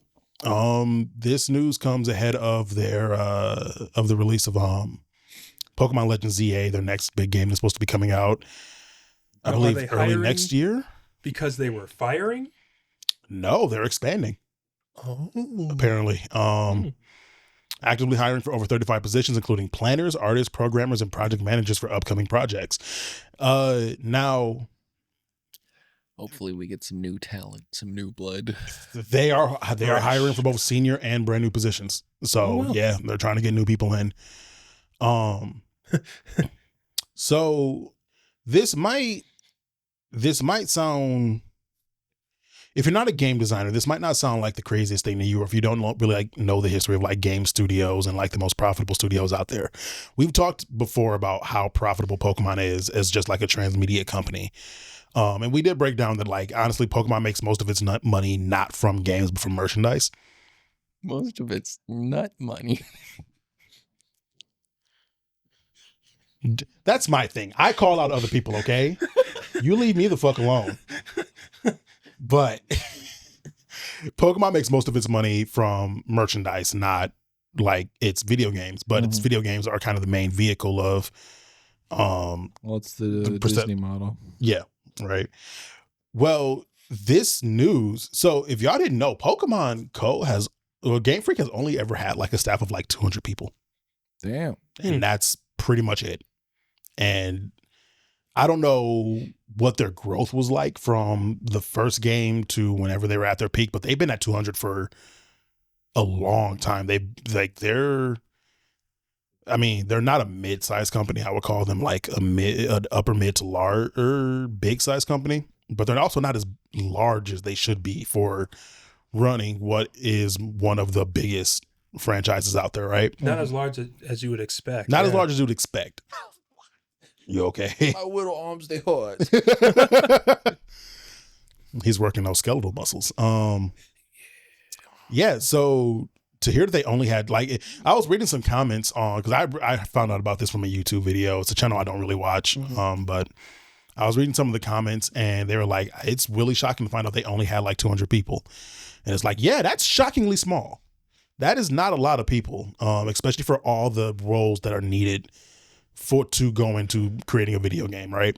Mm-hmm. So, and like, don't need to get into this whole article. It's just like they're hiring for over 35 positions, ranging from like management positions down to creative positions, planning positions, consultant positions, programmers, artists. I did look to see if I could apply. They're not letting anyone who isn't Japanese. It looks like it's time to learn a new language, boy. Looks like they're hiring specifically in the Japanese area for it. But that is fantastic news to hear. Especially if it is strictly expansion. Like everything I read, it doesn't seem like they're getting rid of anybody or trying to swap out anyone. They're just trying to bring in new talent. Now, whether this is all going to translate into manpower for Pokemon or if they're trying to ramp up more development teams to work on other stuff, because Game Freak has been trying to do this for so long. They've been trying to get other games that are not called Pokemon out in the market. It hasn't worked out super great. Like Newtown Hero had, like, they made it. It was like, it's lukewarm. Well, I mean, I think a lot of people would argue that their Pokemon games are. I mean, when I say I mean, and it's not strictly just reception, but in it's like, It's all right. It's fine. oh, if I don't know why it felt like it came from in front of me. But yeah, like, I don't even know what word I want to use for it, but it's like people just didn't care about it. Like it was kind of a thing that happened and no one really talked about it after. Oh, cool. It's like, for as lukewarm as people's perceptions of the Pokemon games are still heavily talked about. But like Mojang making something other than Minecraft. Right. Impossible. Yeah. Right. And I guess they have another project called Project Bloom. It's a new IP. I don't recall if I heard anything about this at all or not. Project Bloom. Do you know what the Game Freak logo is supposed to be? I want to say it's one of It's a uvula. It's a coochie. I mean, Gucci. it's a coochie. They're freaks. Pikachu. There's the clitoris. Well, clearly it's a G. Long man. Oh, it's a love sense. What's that one fucking vibrator? Anyway, it's clearly a G, but it looks like one of those What kind of a G? Do you not see the please? It's a G that's I sucking mean, on its I own see uvula. it. I do see it. But like, it's very abstract. Honestly, no, I don't think it's even that crazy of a G. Like, it's just a G. Yeah. It's No, just, that's kind of a crazy G. I had never seen a G with that long a dangle. But even then, it's but either way, Japanese. I don't think they would. I do not appreciate you saying it that way. I think if anyone in this room is going to get away with saying it like that, you're not the one. No. I assume It might have there's a shape in Japan that is recognizable. So what I was going to say is there's a lot of like stone like signs you get in some like Japanese media that is supposed to be like representative of like the old world type shit or something like that. This reminds me of like one of those kind of stones. You've seen them in Zelda games, you've seen them in Pokemon games, you've seen them in probably every anime ever at some point if it has an old world setting somewhere. Where it's like, I don't know what they're called, but it seems like it's based around that. Almost reminds me of the Uzumaki swirl. A little bit, that too. Almost. But yeah, that's my best guess. I do not know what it actually is. It took me forever to realize that the U.S. Postal Service fucking logo was an eagle. Oh, yeah. Someone had to point that out What? to me. Yeah. Huh. You did. I did not know that until I was like, I had to ask when I was like 12. I just stopped a mail person. I was like, what is the logo? Oh, I okay. can't tell what this is. You made it sound like you didn't know until recently or something. Oh, yeah, I guess I could have did a better job explaining that. No, I was like 12 when I finally found out, but I had to have somebody literally just point it out to me and show me what it was and how it worked. Okay, that makes more sense. Because I could promise you, I didn't find out about the freaking Postal Service until I was maybe 13. Jesus Christ, bro. And I'm exaggerating there. I just never think about it. That's fair. Therefore, I probably never thought about what the logo could even be. That's because I don't even think about that, really. So the fact that you were thinking about that and learning about that then, at that I was a time, curious You kid. could fill books. Yes. I was a curious kid. But yeah, no, just good news to hear. Like, if for nothing, just having new talent and a more expanded team to work on this stuff is a lot better. Oh, here's the list of games. Planner. Maybe it's a portal. Sorry, the logo. Oh, yeah, it could be. Maybe, yeah. Hire me. Right. Do that to me. So we got planners, character model, effects, background models, cutscenes, section director, lighting artist, human motion, Pokemon models. Oh, they are hired specifically for Pokemon. Okay. 3D art designers for backgrounds, 2D artwork designers for on contract. So they're doing contract positions, full-time positions, everything. Like they are really about to do a major push here. They want procedural technical artists. Go You have on. to be in Japan, no. I mean, if you go look it up, maybe not. I don't know. Fluff changes his entire future plans to move to Japan instead of Italy, learn a new language. Well, I mean, having a house in Japan is stage 2. Yeah. Ah. That's my stage 1. Yeah, no, it's a really good thing to see. Like I'm very excited to see kind of what comes of this. That's exciting. Yeah, because of the conversation about Pokemon, like as it stands and kind of where I stand aside, like they will definitely do well to have some extra manpower to kind of push towards things, as well as having just like new, not necessarily new ideas, even though new ideas are always good, but having new talent and new ways of thinking that can possibly come in and change things and go, hey, the best thing that could happen for Game Freak with this push right now is to get a lot of people who are very, very upset with the current Pokemon games to come in and pull like a Christian Whitehead and go, look, I love these games. Please quit fucking them up. Depends on how, unmoving the big wigs are. That's always the question. That is always the question of like, part of me is curious if this push is like a signifier of the big wigs are being moved. Because like part of me is like, this is a pretty big thing to change for how long they've been running with the same crews. Like if they did what they did with Breath of the Wild, where they just started from scratch And just made, re-innovated. 2D test maps to try new concepts and build new things. That would be sick. It would be really nice to just see what a new direction Pokemon could go in. I mean, I like the direction it's going in now. It is like Legends Arceus and Legends ZA are like that fresh direction that Pokemon could go in and see kind of where it goes. Sorry, what were you saying? I was going to say, it looks like some of the positions they're hiring for are going to be kind of more R&D, like testing things. From what they're listing here, it's interesting because some of them even say this job title for a new IP, or Pokemon series development, Pokemon series. Like it lists out some of these as, okay, this. I wonder, they're probably, okay. Based on the list, I have a theory. The theory is that they're taking some people that work there and they're like, my theory is that they have a new IP they want to work on. They're taking some people that already work there in those positions and they're moving them to this. They're refilling those positions and then hiring new people to put on that team. Yeah.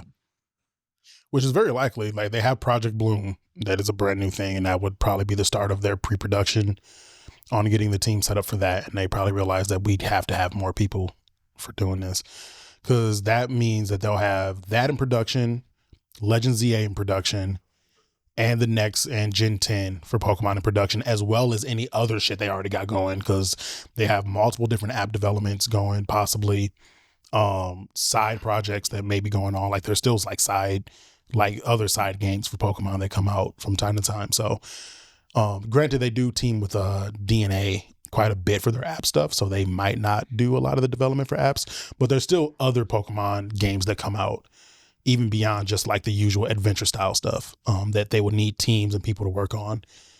So excited to see where this goes. I will be keeping my eye on this one to kind of see what comes of that, and if anything like really substantive is going to come from it. Oh yeah, this is Project Bloom, and it looks very interesting. One of the concepts. Yeah, Looks kind of like Dark Souls. a little bit. Yeah, it's a very, very stylish but very detailed. Image Private Division. Take-Two label, Private Division, and is a few years away from launch. Yep. So I don't know a lot about it. I'll have to read up on Project Bloom and figure out. I don't know if this was like announced during like any kind of actual press conference, or if we just like kind of found out about it through leaks and releases and stuff. So we'll see. Yeah. But sick. Wait, scroll down a little bit. They're working with the same people that made Outer Worlds? Where'd you see that? Oh, Yeah. to release the game, the studio has partnered with Private Division, a publishing label under the Take-Two umbrella, which previously published titles ranging from The Outer Wilds to it's the publisher. Ali World. Okay, yeah, it's a publishing house. Okay. It's a Western publisher to work along. Oh, it's a Western publisher. I mean, that doesn't mean that they'll hire anybody on the development team that isn't Western. Because I found out Outer Wilds through word of mouth. Define word of mouth for you. Our teacher told me about it. And Oh, gave me okay. a copy. Like, Yeah, Outer Wilds I found out technically through word of mouth, but it was podcasters and just video game podcasts that I learned about it from. Yeah. Yeah, that's game companies getting more people is always going to be good news. Like there can definitely be some growing pains that will happen depending on how many people they bring in. Because we know of 35 positions, we don't know how many people in each position they're going to try to fill, but that's at least 35 people. I would imagine multiples for each position. yeah. I mean, But anytime you bring in new people, there's a whole process there's a whole process, teams go but through and- given the state Game Freak has been in and the Pokemon games in general have been in lately, shaking it up with some freshness would be a great boon for them, I feel, no matter what comes from it. Yeah, I was going to say, like, maybe not for every studio, depending on the scenario, bringing new people in, whether it's good or bad, but for this studio specifically. And when we say new like people, we mean new people on this scale. Yeah. Like this is a major push. Like obviously, like Game Freak has hired like 2-3 people in and out. People retire, they leave, people get brought in and replace them all the time. But to be expanding out your numbers to accommodate more people the way that this seems like it's going to is a different major push. But yeah. Let's end off the night with some manga with fluff. And today we got a really popular one. One that we were just catching up on the anime on. Ranking of Kingz. So, otherwise known as Osama Ranking. So the web manga centers around Boji, a deaf, powerless prince who cannot even wield a children's sword. As the firstborn son, he strives hard and dreams of becoming the world's greatest king. However, people mutter about him behind his back, it doesn't matter, he's deaf, as a good-for-nothing prince and no way he can be king. Boji is able to make his first ever friend, Kage, a literal shadow on the ground who somehow understands Boji well. The story follows Boji's coming of age as he meets various people in his life, starting with his fateful encounter with Kage. Still throws me off that he's the oldest brother. Yeah, right? Yeah. Well, I mean, never mind. That's spoilers. That's spoilers as fuck. But yeah, no. This is so good. Osama ranking. You definitely have to get past. In that, it works really well in the anime, but if you're reading the manga, you have to be able to get past the art style. Personally, I think it's very charming. I was going to say, it reminds me of a like 1980s. Yeah. So that's the art style throughout the whole manga? Yes, so the whole manga. Interesting. Exaggerated proportions. Very flat style of art. It's very watercolored. Yeah, like watercolor. It really reminds me of a child's book, the way it's illustrated. It's got like an Adventure Timey feel. Yeah. Adventure Time, you know what it makes me think of? It makes me think of Captain Pajama Pants. Sorry, Yeah. Captain Underpants. Captain Underpants. Captain Underpants. Oh, sorry. I knew exactly what you meant. So Right. Wow, interesting. Yeah. What? Bailey up clock now? No, Oh. take my antibiotics. Oh. You want to go do that before we... I took them before. Okay. Oh, man. Izzy fell down and got a boo-boo. And now he has to keep that shit clean. Yeah, this is really interesting. Yeah. And personally, I think it's very charming. I think in terms of like action and storytelling, it's really well done. Mm-hmm. But it's not going to be like some of the really well produced manhwa that you get. Right. Very interesting. Right. I'm just skipping ahead to some later chapters. Yeah. All right. So this is a lot closer to what the anime. It is. The line work Yes. improves and the sense of like 3D like volume improves. Oh, okay. Okay. Just in Boji's face alone, you can yeah. see like a big difference. Yeah. But the That's what a few hundred chapters will do to your art style. Right. but it still keeps that same like child book like caricaturous. That was terrible. Illustrated feel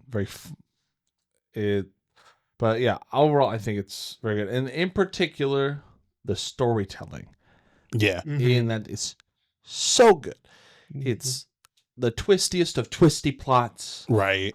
It's such like a wild, imaginative world where you really don't know what's going to come next. The main character, Boji, is strong. Creates his own strength. In spite of the things that of his disabilities, not by fixing them or overcoming them, like he learns to work with them and he creates his own path forward. Yes, Which endearing as hell. Yeah, which I think is such a strong message. It's so I don't think this is spoilers to say, but it's like he comes from a lineage where strength is kind of valued above all things. Over just like you fight with overwhelming like might. And that is how you win, to the point. And like one of the matter of fact, one of the first or second episodes, you have Boji. He faces off with his brother in a sword sparring match of sorts, and you learn that Boji is really good with like dodging and weaving and he's a fencer, more or less. Like he's really good at fencing, and that becomes his whole deal. And he is absolutely like just crushed when basically it's considered a coward's. He fights like a coward type deal. That is one of the first main hurdles you kind of see him have to overcome, of like in what is not necessarily a world but his world that very much values strength over all else. Mm-hmm. He's someone that had to learn how to overcome and adapt to his, as Fluff said, his particular disabilities. You learn a lot more about those disabilities as time goes, but he is someone, he is kind to a fault as well, and it's created a very, like his disabilities and his like time of just like kind of being himself has created a kindness in him that endears. It's kind of a main character deal, really, but it really endears a lot of characters to him because he is sincere about how his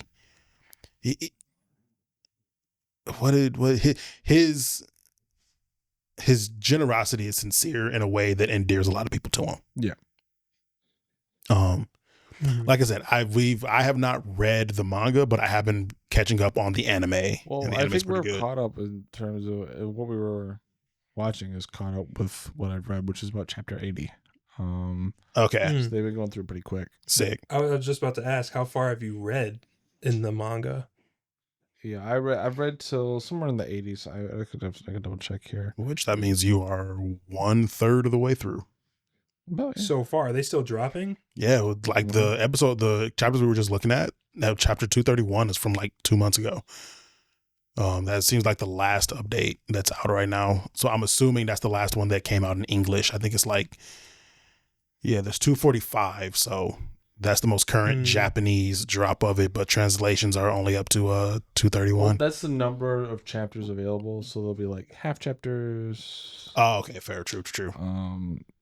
Like, yeah, like updates, stuff like that. So the translations typically come out pretty quickly. Right. The point being is that it is still ongoing and still being updated regularly. Okay. But yeah, It's and I think I mentioned this. If you go back to the thing, it'll tell you about how long ago the last one came out. Updated 2 months ago. yeah. So I mentioned this like before we started coming back to it, but I was surprised to see how many, and maybe this is just on this site in particular, but how many people were tracking it versus how popular the show is. Right. And I'm wondering, well, yeah, like, okay, well, if you, Is this really only 2 years ago? that it was uploaded to, Oh, okay. That's what I thought. so it depends on who was doing it, and I think this is also, they're also porting it over to the internet. I'm not sure how this was originally published. This may have been around for a long time in Japan and in other forms. No, I see what you mean. Because there's like an official Home Hero Scans stake in the mud. Yeah, but the so yeah, manga are not tracked as heavily on this site. Just because for stuff like manga, you could typically go to like Manga Dex. Yeah. Already the best place to go if you want to read manga, period. Right.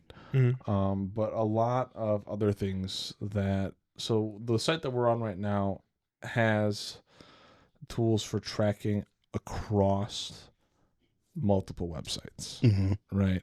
So if you want to read on Azura, you want to read on Flame Scans, you want to read on Reaper Scans, but you want updates on when those chapters are updated there, that's what this tool is for. Right. But most of those sites update primarily manhwa,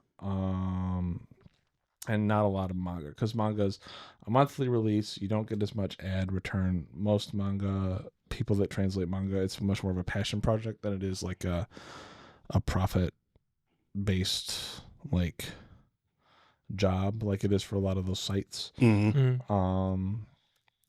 so it's not as sustainable to translate those things. So you'll find that usually it's much smaller groups that are like passion projecting it out, or you'll get ports over from official translations for manga, because it's just a different ecosystem. Sick. But yeah, and I also think they're waking up to the size of their English audience and starting to take their IPs back from the internet. So yeah. Wait a minute. We can sell this? We can make money in the West? United States of Oh. America. Yeah, no, it turns out we like this shit too. But yeah, no, sick. Yeah, no, Ranking of Kings. Kind of shocking it took us this long to finally get to it Yeah. on here. Yeah. It's a great show. It and is. a great story. Honestly, like you said, Fluff, it's the story aspect that like really hooked me. I finished watching that first season a while ago, and I think the second season is kind of like at least what is showing as the second season right now for the anime is kind of like the in-between stuff, kind of like, you know, other stuff that happened in the first season, but kind of like OVA stuff. Oh yeah, You know what I yeah. mean? But maybe not all of it, because there's some stuff that I saw that looks like it's a continuation, but I'm not 100% sure. From what I saw of the anime, it was just so good. Yeah. You know what I just realized about the anime? Because I've been trying to like figure out what it is, the feeling about the show that it gives me. It is if you took a PBS show and really made it for like an older audience. Yeah. Like you took all the feel of like, at least in like the styling and the pacing and the feel and the dialogue of like, I don't want to say Caillou, but it's like the only one I can think of right now. Know what? It's so hard in my head, but it's like if you took Caillou, made it bearable, then made it better, and then made it for an adult. You can't start with Caillou because Caillou's terrible. Caillou is terrible. I see the vision. But visually speaking, you know what? I get it. Curious George. Like original from our childhood Curious George. Yeah, well, I say like original. you took somebody who fucking loved Curious George. Right. Curious George was the coolest shit they'd ever seen in their entire life. So they got a whole production team and they had Curious George animated. As good as Curious George could possibly be animated. Scored, voice acted, and created a work of art out of Curious George. Mm-hmm. Right, that's what this Osama ranking is like watching. Except that it has a very interesting story. It creates a sense of nostalgia that appeals to the child in me. Like, it's like when you, especially because we've been watching it mostly actually, I think we watched it almost exclusively in English. I think we might have switched over to Japanese like once at my behest, because I just wanted to hear what it sounded like in Japanese. But I think majority of what we watch has all been in English. And the way the dialogue is set up, the way the characters speak, the way the words that they use, the sincerity in which they display their emotions in what they're saying, like literally the words, not necessarily like the voice acting, but just the actual like script of what's being said, reminds me, it gives me an almost nostalgic feeling for those old children's shows. Yeah. That is really interesting. Well, like, because, sorry, you were about to say something. And there's blood. Yeah. What'd you say? There is. And there's blood. There is blood. And a lot of depressing There's blood. backstory. There's broken bones. There's blowing people up. There's decapitation and stabbing. I want to say there's some cursing in there too somewhere. Yeah, I believe some people get called an ass. Regicide. Couple sides. Ass. We Titties. deserve Ass and retribution. titties. One of I had the same thought. I just didn't vocalize it. Yeah, you did. You did enough. God damn it. But yeah, the brain cell. Oh yeah. I cannot emphasize how, because I'm pretty sure, like reading it, I'm almost certain this was written directed at kids. Right? Really? Oh, you Think so? think? I think so. Actually, I can see that. Other But- parts of the world are not as shy about That's certain true. topics as American media has become. And you know, Yeah. 4Kids ain't gonna pick this up. Fuck no. No. Make Which is all of the shocking because this would weapons work fish. fantastic. I can't believe you pulled out 4Kids. Is 4Kids still a thing? Dude, we've talked about this before. Is 4Kids still a thing? I don't think so. Okay, that sucks. But yeah, like 4Kids. I forgot they used that. Okay, you take this rubber knife. It's rubber. Remember, it's rubber. It can't then- do any harm. And then you're gonna spread all this ketchup all over me, so that when I come out of this smoke cloud, it's gonna look like a. Jesus fucking Christ. This one is too much work to censor. Can we just do that in dialogue? Yeah, we can make it happen. Oh. I feel like I either interrupted somebody or I got interrupted. I don't remember what my thought was. I was just checking how long 4Kids lasted. Oh, yeah. It looks like it ended sometime in 2012, 2017. Really? Yeah. I mean, it ran for a while. I would think it was probably like acquired and shut down, but yeah. Probably. Mm-hmm. Oh, all the kids stopped caring about the old cable. But anyway, yeah. Well, Japan just realized they could just do it themselves. Yeah, that too. Can't recommend Ranking of Kings enough. I'm sure there are some people out there that won't like it, but it's one of those things that I think has almost universal Those people appeal. are stupid. Those people are stinky. And if you can't get into the manga, check out the anime. Yeah. If the art, like Fluff said, if the art style is maybe too much at the beginning for you with the manga and you can't get past it, It is a real interesting art style. I did not realize it was so different between the manga Right. and the anime. I had did not images know. up in the episode. If you're not watching, I would recommend going over and watching that right quick. It is a very interesting art style for what it winds up at currently.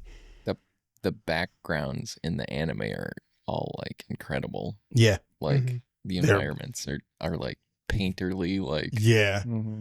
They have it's all very watercolor and like it's set up. Which Or makes it's sense. like the backgrounds are very watercolor, but like the foreground action is very like marker, kind of like Yeah. felt tip markers or something like that. Mhm. It's a really just all around good show. It's a really feel good show as well. Very feel good. Oh yeah, absolutely. Like it is. Is it? Don't make me feel good a lot of the time. I mean, Yeah, it has fair some enough. positive themes and good characters, but there's some dark shit they do. There There is some is- dark shit, but it always works out in the end. For the majority of the first part, like the first half, is very feel good. I would say when I say things are feel good, it's not that everything in this show is sunshine and rainbows. Is that your main character, your driving point for the story, always seems to have a positive outlook. Mm-hmm. Boji does have his moments of like, it's one of those shows because of how feel good it is that like Boji's so positive all the time that the moments in which he's not, and you see him like Boji had one major breakdown that you feel because of who he had been up till that point, and when Boji hurts, you hurt kind of thing. Mm-hmm.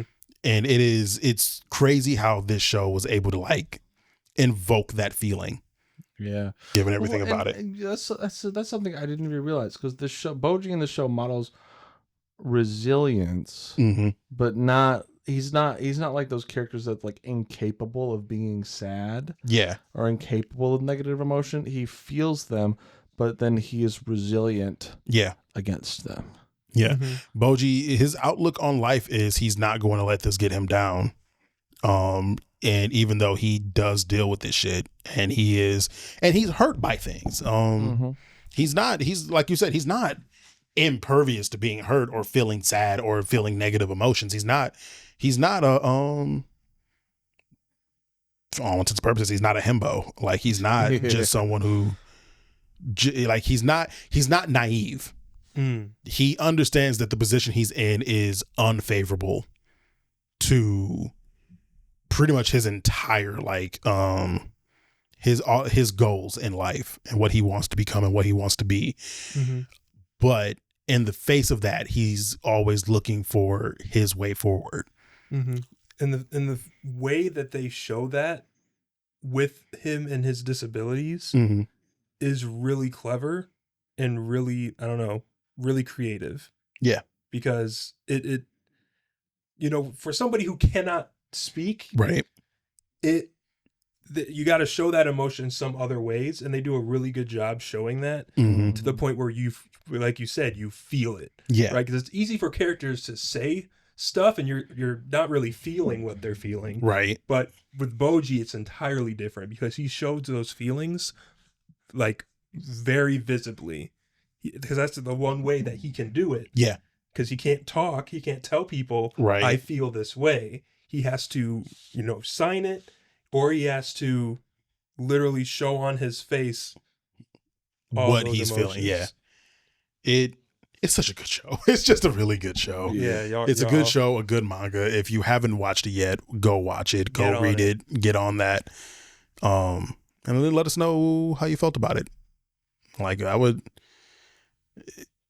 would be more interested in hearing opinions on anyone who doesn't like Ranking of Kings, and I'd be curious to know why is that. I'm not going to guarantee you won't get mobbed for it, but I'd love to hear about it. Post in the comments. Yeah, no bullying, but I really would like to hear about anyone who does not like Ranking of Kings and just get that perspective, because it's like, it is a hard one to imagine anyone not liking. But hey, it's always not everything's for everybody. So, all right. Anything else? No. Nothing else for y'all?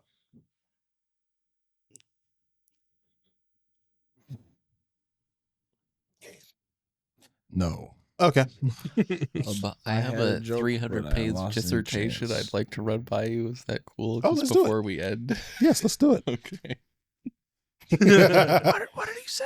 He has a 300-page dissertation he wants to run by us before we end. Oh, okay. Yeah. All right. Well, y'all know the drill. Like, comment, subscribe, 5 stars on the Spotify list. Follow us on our socials. Subscribe to our Patreon. We do have that. Kiss me goodnight. I was gonna say You kiss heard the him. bell. Kiss the bell. Yeah, just whisper sweet nothings to that Notification bell. Yeah. But no, yeah, y'all know the drill. Y'all know to do the stuff. You know where to find us all around in the social space.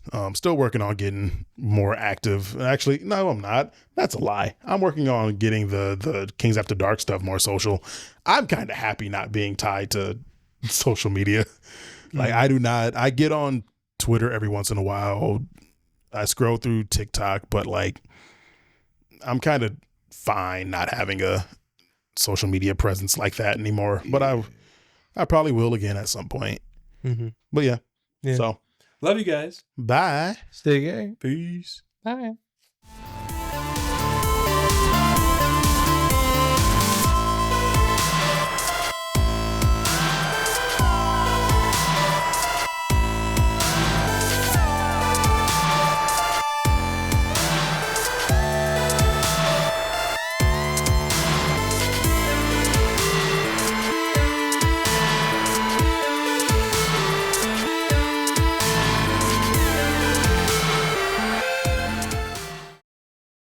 That was so cute, Izzy.